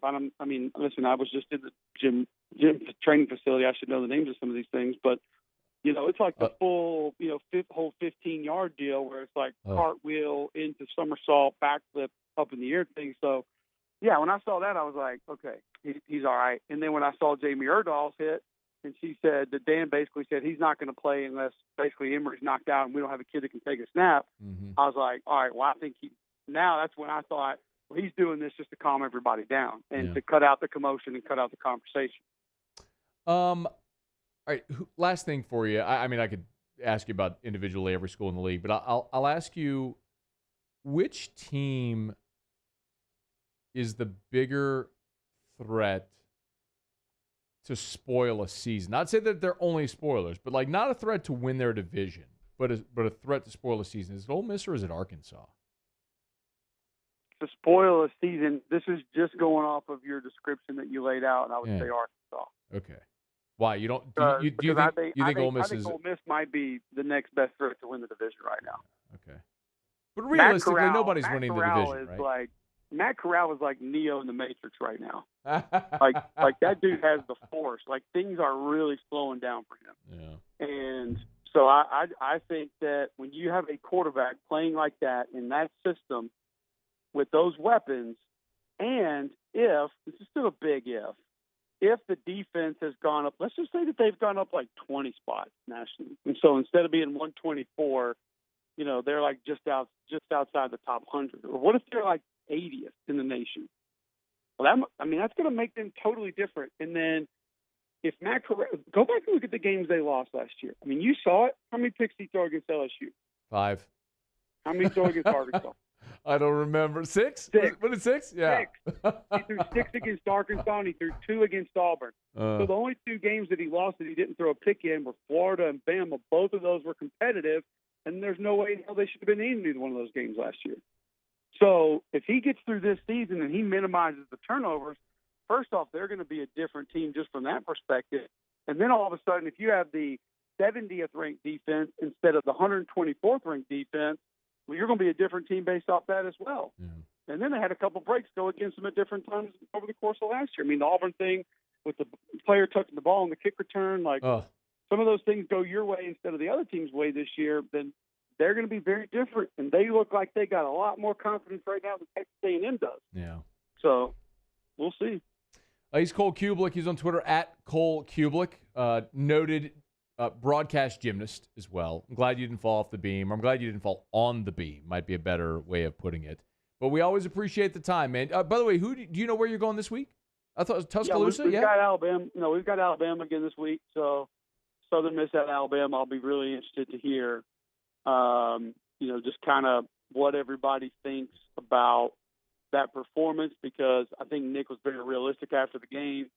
I think a lot of people expected him to blow a gasket. He kind of didn't. And I think there's part of him, when I talked to him after the Mercer game, I feel like there was a part of him that was happy because he was sitting there thinking, I told you. Yeah. I told you if you didn't show up that this would happen. And he's going to say the same thing after that game, because when I watch the defense, there's a major lack of execution a lot of times. I don't think it's play calling like a lot of other people do. But when you call a twist and 2 defensive tackles run into one another, that ain't on the call. That's the execution. When you talk about your run fits and your defensive tackle who's fitting the B gap for some reason slants into the A gap where the inside linebacker is also fitting, and then they go through the B gap, like that's not the play call. That's execution. So, and I'm not saying none of that falls into the lap of the coaches, because it does, but these people who just don't think Pete Golding can call a game, that's kind of not the way that I see it when I watch that defense perform. They had some guys that didn't play well. That's fair, but they also had some guys that were doing whatever they wanted some of the time. Watch out for that rat poison in Tuscaloosa, man. Yeah, it'll get you. It'll get you. He is Cole Cubelic. Thanks for the time, man. Anytime, man. Talk to you next week. We'll see you. That is Cole Cubelic of the SEC Network. A good friend of the show. We appreciate him for taking some time. Dude's as thorough as they come. Covers every school in the SEC as thoroughly as anybody. We appreciate him. But it's After Further Review brought to you by the Williamson Eye Center, WilliamsonEYE.com, 924-2020, 924-2020, or WilliamsonEYE.com. Don't go another day. You wear contacts or glasses and you're just sick of it. You want to spend your life and be able to see without contacts or glasses. It's so liberating, man. As a guy who first put glasses on in the 6th grade, contacts in the 8th grade, and wore them every single day of my life until 3 years ago. September the 11th was my 3-year anniversary of LASIK, by the way. Do what I wish I had done years before. Call Dr. Blake Williamson. Go to the Williamson Eye Center. Go for that consultation. Find out if you're a candidate for LASIK or any other refractive procedure to be able to live your life, to be able to see again. 924-2020, 924-2020, or WilliamsonEYE.com. All right, it's After Further Review. Glad you're with us. Appreciate you for hanging out here. If you miss anything, of course, my recap, my thoughts as we open the show today on the LSU game. I open hour 2. I put off talking about the Saints for a full hour just because I couldn't stomach it. But hour 2 were my thoughts to open to start to recap the Saints' loss to Carolina yesterday, and we certainly appreciate Cole Cubelic there. You miss anything, AFR on demand, you can check it out at 1045ESPN.com or on the After Further Review YouTube channels. Let me knock out a quick break. We'll come back. Let you get some of your calls, texts, emails, tweets in. But honestly, I want to honor a friend who was honored this weekend, and I'll tell you more about that when we come back. It's AFR. AFR. Take 60 seconds to remind you about Pinnacle Exterior Construction. Still, Pinnacle is, look, you want a custom pool? Pinnacle can do that. You want an outdoor kitchen? Pinnacle can do that. If you need a fence built because you got pets and You need to keep the dog in or other people out. Pinnacle can do that. Decks, bulkheads, Pinnacle can do all that. They can take your outdoor space and turn that boring backyard into a beautiful oasis. Go check out some of the pictures of the beautiful work that they've done at pecbuilt.com or on the Pinnacle Exterior Construction Instagram page. You'll see the Pinnacle green. You'll know it's them. But remember, Pinnacle's also helping recover post-Ida. So if you have downed trees, they have tree crews. You need that tree chopped up and hauled away, Pinnacle can do it. If you have a downed fence that you need pulled up, replaced, torn down, damaged, repaired, Pinnacle can do it. 757-6138 for Pinnacle Exterior Construction. Our topic today is about savings. What is savings? Hancock Whitney isn't just a bank for our clients. We're investing in our hometowns, making life better for everyone. So keep dreaming. We've got your back. All new Bayou Ford vehicles come with a 1 million mile powertrain warranty. And with Bayou to You, free delivery right to your door. Need repair? Our service department is ready and available to help you today. The crew at Bayou Ford is going to do right by you. I've been doing business with Luba for 25 years. They're dependable, trustworthy. It's just the attention to detail with our clients.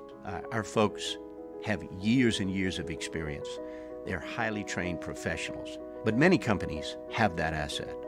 What I'd like to think makes Luba a bit different is that we use those talents in a way that truly is dedicated to serving the needs of the folks who depend on us. Are you a licensed contractor? There's lots of good contractors in Louisiana doing work the right way, but unfortunately, too many unlicensed contractors are working outside the licensing requirements. Working as a contractor in Louisiana requires a license for the company doing the work. The Louisiana State Licensing Board for Contractors wants to help you get licensed to allow you to conduct work legally. It's not difficult to get the license. We can help you. Go to lacontractor.org for more information. Licensed contractors, it's the law. During these challenging times, we know your healthcare needs don't stop. Cancer, accidents, injuries, and heart disease are relentless. So we are relentlessly innovating to keep you safe, both virtually and in person, connecting you with providers remotely, advancing clinical spaces, providing rapid and accurate testing, social distancing, and certified cleaning protocols. We are Auctioner, and we will not slow down. Auctioner Health, innovating healthcare. Gulf Coast Office Products is a nationally recognized Savin office equipment dealer based right here in Louisiana. Over 100 employees strong, Gulf Coast has the boots on the ground to support all vertical markets, from education, engineering, legal, and finance. With the latest in office technology, from desktop to production segment units, Gulf Coast and Savin have the perfect fit for you. Call 225-756-2644. That's 756-2644 for Gulf Coast Office Products. Oh, hey, what's up? It's Big D and Bubba, 100.7 The Tiger Morning Show. We'd love for you to join us every weekday, 4 a.m. till 9 a.m. Yeah, everything you want in a show. Country music. We got laughs. We got celebrity in-studio guests. We just need you. Join us every weekday morning, 4 a.m. to 9 a.m., right where it all started. That's right. Louisiana's country station. 100.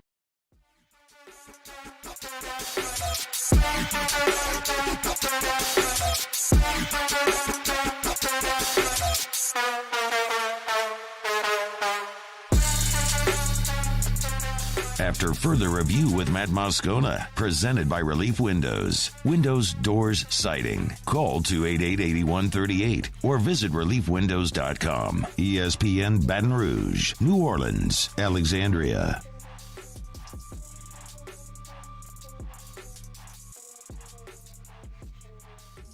All right, rolling along here through the 5 o'clock hour, and glad to have you aboard with us here on a Monday edition of AFR, presented by Relief Windows.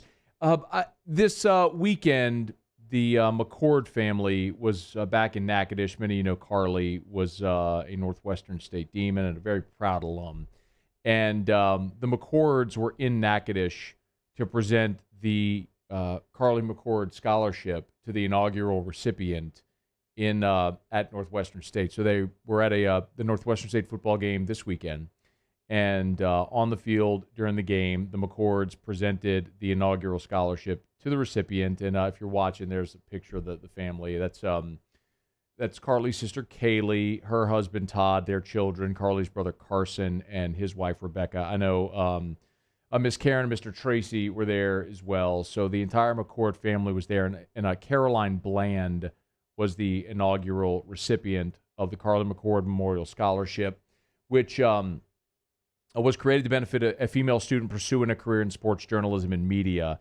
So, first of all, congratulations to Caroline Bland on being the inaugural recipient. Something that I don't think she would mind me saying, because Kaylee did put this out on her social media post,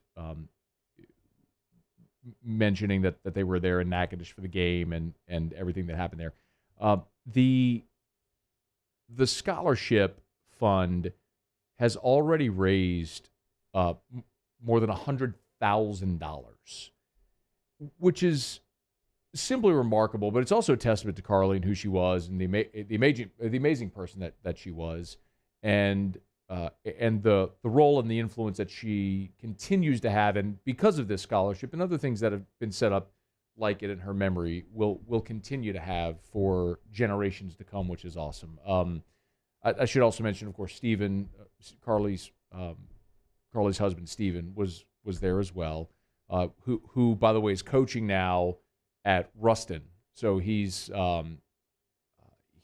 was coaching last year at Assumption High School, and now is at Ruston up in North Louisiana. So he was able to make the trip down to Natchitoches for the presentation as well, which was so great that the timing worked out for all of it. But they're an amazing family, man. The McCords are awesome people, and I would say that as horrible a tragedy as losing Carly was and continues to be for me personally, the great blessing has been that I've gotten very close with Carly's family, which we weren't beforehand. I mean, Carly was my friend. I really didn't know her family exceptionally well, but in conjunction with so many efforts to honor her, we've all gotten very close, and they're amazing people. And their strength and the way that they have turned this horribly dark tragedy and moment in their life into a positive throughout their grief is not admirable. Isn't even a strong enough word to use. I'm just struggling to find the right word to use, but it's so appropriate, though, considering the way that Carly left us with the Andy Grammer lyric, "The only rainbows after rain." And they continue to do that. They believe that wholeheartedly, and they continue to find so many ways to be light for other people through this tragedy, to continue to allow Carly's legacy to shine on other people, which is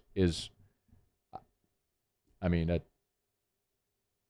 it's remarkable, it's admirable, it's sometimes stunning, but their strength, their faith is amazing. And I just wanted to mention that because I know, when Carly died and when they announced that scholarship was going to be given, a lot of people donated, and I just wanted to make sure that everyone knew that the inaugural recipient was announced this past weekend, and Carly's legacy continues to live on through Caroline and through every future recipient of that scholarship. That people can still donate to that fund should they choose to do so. So congratulations to Caroline, and obviously we miss Carly every day, and we salute her family for doing just incredible work in her name. All right, it's after further review. We're glad to have you hanging out with us here.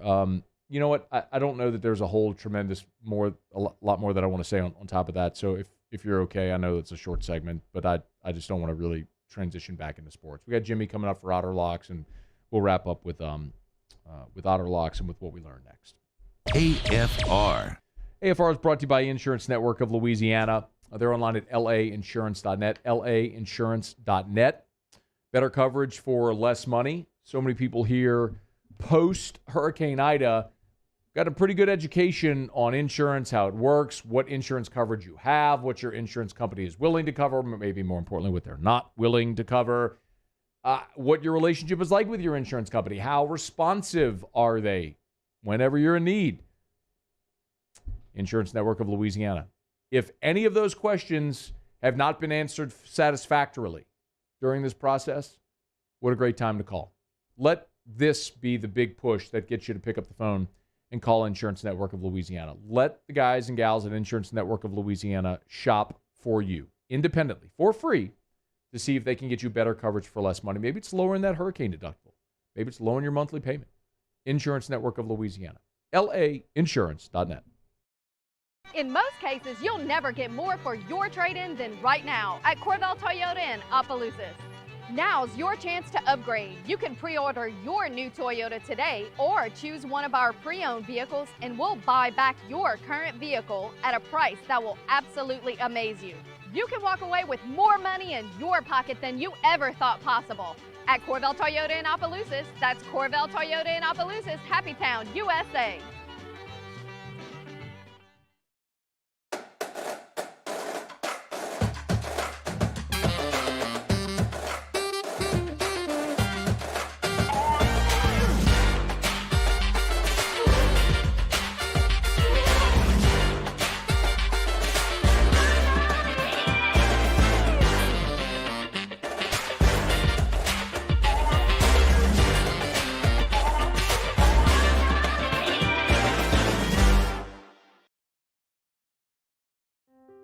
To the heroes who are working tirelessly to care for our communities, we thank you. We will never forget the countless hours you dedicated on the front lines, choosing to risk your own health to fight for our friends, neighbors, and family members. I mean, you guys are out on the front lines fighting it. We are grateful for your heroic acts and unwavering spirit. Together, we are overcoming this adversity and make our state healthier and more vibrant again. Auctioner Health. At All-Star Toyota, you get it all. If you're in the market for an all-new Toyota vehicle, come see our friendly and knowledgeable sales team at All-Star Toyota. Located in Baton Rouge at the corner of Airline and Goodwood, we've been serving our community since 2005 by offering a large selection of new Toyota cars, trucks, and SUVs. Get behind the wheel of your dream car and take a test drive at All-Star Toyota today. ServiceMaster Elite create clean, disinfected work environments. As a local business, we take pride in serving the New Orleans and Baton Rouge areas. Our cleaning protocols follow CDC and OSHA standards for healthcare settings, offices, senior living, restaurants, and industrial plants. Contact ServiceMaster Elite to get your operation ready for reopening with germ disinfection cleaning. ServiceMaster Elite, the trusted choice in professional cleaning since 1996. Starting in 1974, Central Plumbing has served Baton Rouge and surrounding areas for all of their plumbing needs. Through these tough and trying times, we want you to remember that the Payne family is here to continue to support and serve you. As a multi-generational business, there is no job that is too big or too small. Residential, commercial, industrial, hospitality, we're here for anything you need. 24/7, 365. Give us a call, 225-925.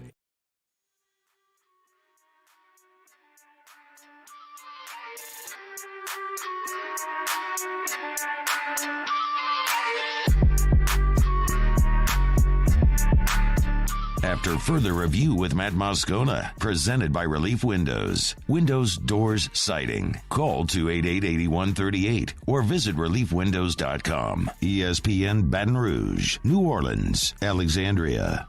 Wrapping up a Monday edition of AFR. We get to Otter Locks in a second. Love telling you about the aesthetic medicine and anti-aging clinics of Louisiana. Baton Rouge, Lafayette, and online at theantiagingclinics.com. Voted at the National Aesthetic Show in Vegas as the nation's best aesthetic practice. It's right here in Baton Rouge.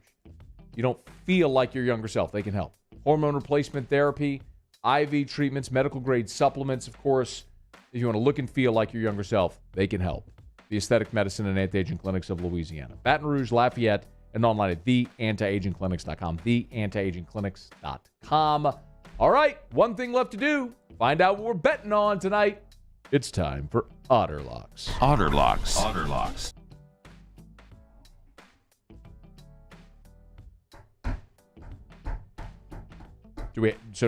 Okay, Otter, why don't you go ahead and do the live tag for your sponsor? Man, Otter Locks brought to you by Clark Crane, Chrysler Dodge Jeep Ram on US 61 in St. Francisville. A great deal. It's worth a short drive at Clark Crane. Thank How's you, your Otter. weekend, Matt? Well, look, man, maybe Muso's still got his head in the clouds. I mean, it's been about an hour and a half since 420, but maybe still feeling the effects a little. That's why I forgot the Clark Crane tag there. It's all right. It's all right. We lost on Thursday night, but we rebounded on game day. Honor Locks went 5-2, so that was nice. And we're 1-0 on Jeremy Hill questioning my picks so far. So let's respect that. Wait. Wait. That was Kansas, right? Did Kansas cover? Hard-earned money. No, Kansas did not. They did not. Wait, no, but no. That was not the pick. You see, it's okay. What was the pick? You're busy. You do a lot of shows. You can't remember everything. The Florida Gators. You don't remember? I thought he questioned your pick on Kansas. It might have been both. It might be 1-1. I can't remember. I thought it was harder money against Alabama. On Emory Jones. No. It was on Emory Jones. Yeah. I thought it was on okay, how about this? Yes. You do a lot of shows as well, and neither of us can remember what the hell we say across all the different shows. but don't you remember now that you talk about Emory Jones? Not really, honestly. I was probably just making sure I had the next game in line that you wanted me to ask about, and I was not listening to your commentary. So, but my pen, however, tough to do two things at once. My pen is ready to roll because I am eagerly awaiting what you have to say about tonight's game with the Lions and the Packers. A pretty big line there, Otter. For an NFL game to see a spread like that, what are we thinking tonight, man? It should be higher. It That's really 11.5. It really paid off this past week as far as overreaction week. Who looked great, we're going to fade them. Who looked terrible, we're going to back them. Okay? And keep in mind, the Lions are 1-0 ATS this year. They got those 16 points, and they did cover that 9.5 or 10, which you had on game day when they lost by 8 to San Francisco. Green Bay, did anybody look any worse than Green Bay did last Sunday? Well, Detroit. Detroit had a little life. They had it the ball. was 44-17 or for whatever it was. Otter, they gave up 2 touchdowns in the final 2 minutes. Detroit got their ass kicked, man. Inside the 25-yard line in a one-possession game. Otter. No, that's the fact. But I mean, you digress. But that's okay. The final score was 44 to 8-point game. 30. There's 41-33. It's an 8-point game, but they scored twice in the final 2 minutes. It was 41-17, did you man. Just hear what I'm saying? They had the ball again inside their 25-yard line, 1st and 10. They got their ass kicked. And they threw full. Yeah, that's okay. Details. But that's all right. It's I watch these games. Did San Francisco cover? Research. San Francisco did not.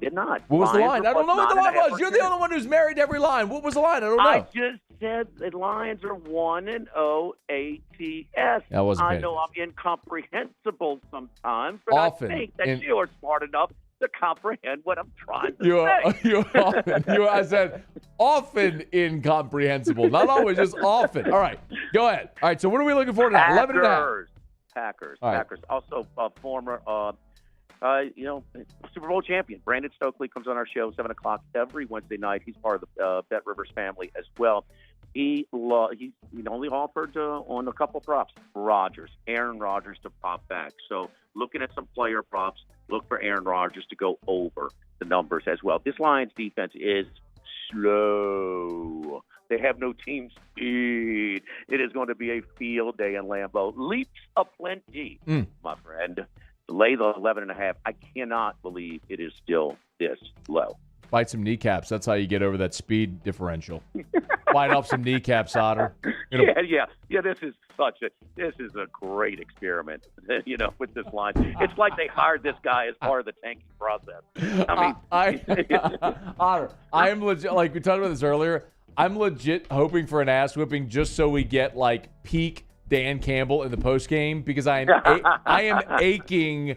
Moose and I have talked about this. Like I am aching to do a weekly Dan Campbell bit where like we just play some soundbite from Dan Campbell every bit we have this at the end of the season. This giant montage of his lunacy in front of a microphone. But I love it. I want it. One of my favorite quotes of his is how he wanted to bring the live lion mascot to practice. Yes. Yes. This is the guy that's running your team. I'm good with it. Hey, they're 1-0 ATS. 1-0 ATS. But did they cover the spread, Otter? That's what I want to know. ATS means against the spread. I know what it means. They're I was just reverting to the joke from before. Otter! Jeez. All right, where are you? Here. Where are you? Annie's here. Roscoe's here, just winging it. My kind of neighborhood place. Bar and Grill at Old Jefferson and Hoosier too. It's right on the way to your home. I'm sure we'll be able to see, and we can slow this down. A is against. T is D. S is spread. It's an acronym. Comprehensible. It's an acronym. I love it. All right, the Otter is coming up, following us here on 104.5 ESPN Baton Rouge, or on the Watch 104.5 ESPN, not Watch 104.5, or on the Jimmy Ott Facebook page. Game Time with Jimmy Ott Facebook page. I was going to get it, man. Hey, look, for whatever reason, it's one of those days where I woke up, Otter, and I was like, damn, I'm so tired. Like, nobody needs my sleep. But you know how sometimes you have days where you just hit the wall? Like, today was one of those days. Like, I'm going to sleep really well tonight. All right, Otter, have a great show, man. We appreciate it. Hey, let's get the imaging straight tomorrow, Musso, okay? Come on, man. Come on, Musso. All right, Otter, we'll see you, man. All right, that's going to do it for us. Jimmy Ott follows us here. As always, we appreciate Relief Windows, reliefwindows.com. Musso, what did you learn today? Jarvis Landry only missed one game in his career so far. How about that? I guess it can't be an Iron Man streak if you actually missed a game, but he did miss a game. Paulie, what did you learn today? LSU, Mississippi State, 8 p.m. kickoff. What did you learn, Matt? Cole Cubelic will be in Tuscaloosa this week, trying to avoid that rat poison. Y'all have a great night. See you. AFR. As we get on down the road, remind you about South Point Volkswagen, southpointvw.com. New and certified pre-owned in Baton Rouge and online at southpointvw.com. This is something that I'm sure a lot of people learned, speaking of what you learned. If you go to southpointvw.com, you can learn, of course, about the Volkswagen Taos, which is the fun-sized SUV, but also the ID4, winner of the 2021 World Car of the Year. That's the Volkswagen ID4. It's the first electric SUV for everyone. It's the Volkswagen ID4, and you can test drive it at South Point Volkswagen. Or you can build and reserve your ID4 online at southpointvw.com. southpointvw.com. New and certified pre-owned in Baton Rouge and online at southpointvw.com. southpointvw.com. So get to the website or go test drive one. Airline just north of Highland or southpointvw.com. Eli's always been into grilling. It took us a while to see it, but the signs were there. What are you doing, Eli?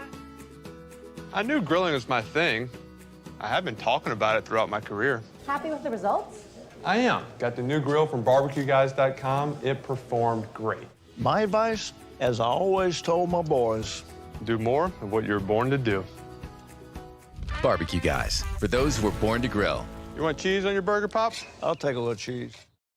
Yo, Jake here for Patient Plus Urgent Care Clinic, the place that's going to be convenient for you during an inconvenient time. Look, you hear me talk about my four boys all the time, and sometimes things like stitches, well, they happen. And in fact, they have. And Patient Plus is always taking care of us, just like they'll do the same for you. And now with 7 convenient locations across the Baton Rouge area, open from 9 a.m. until 9 p.m., 7 days a week. And also at patientplusuc.com, you can sign up for your appointment on the way to the clinic. That's Patient Plus Urgent Care Clinic. Get in and get better.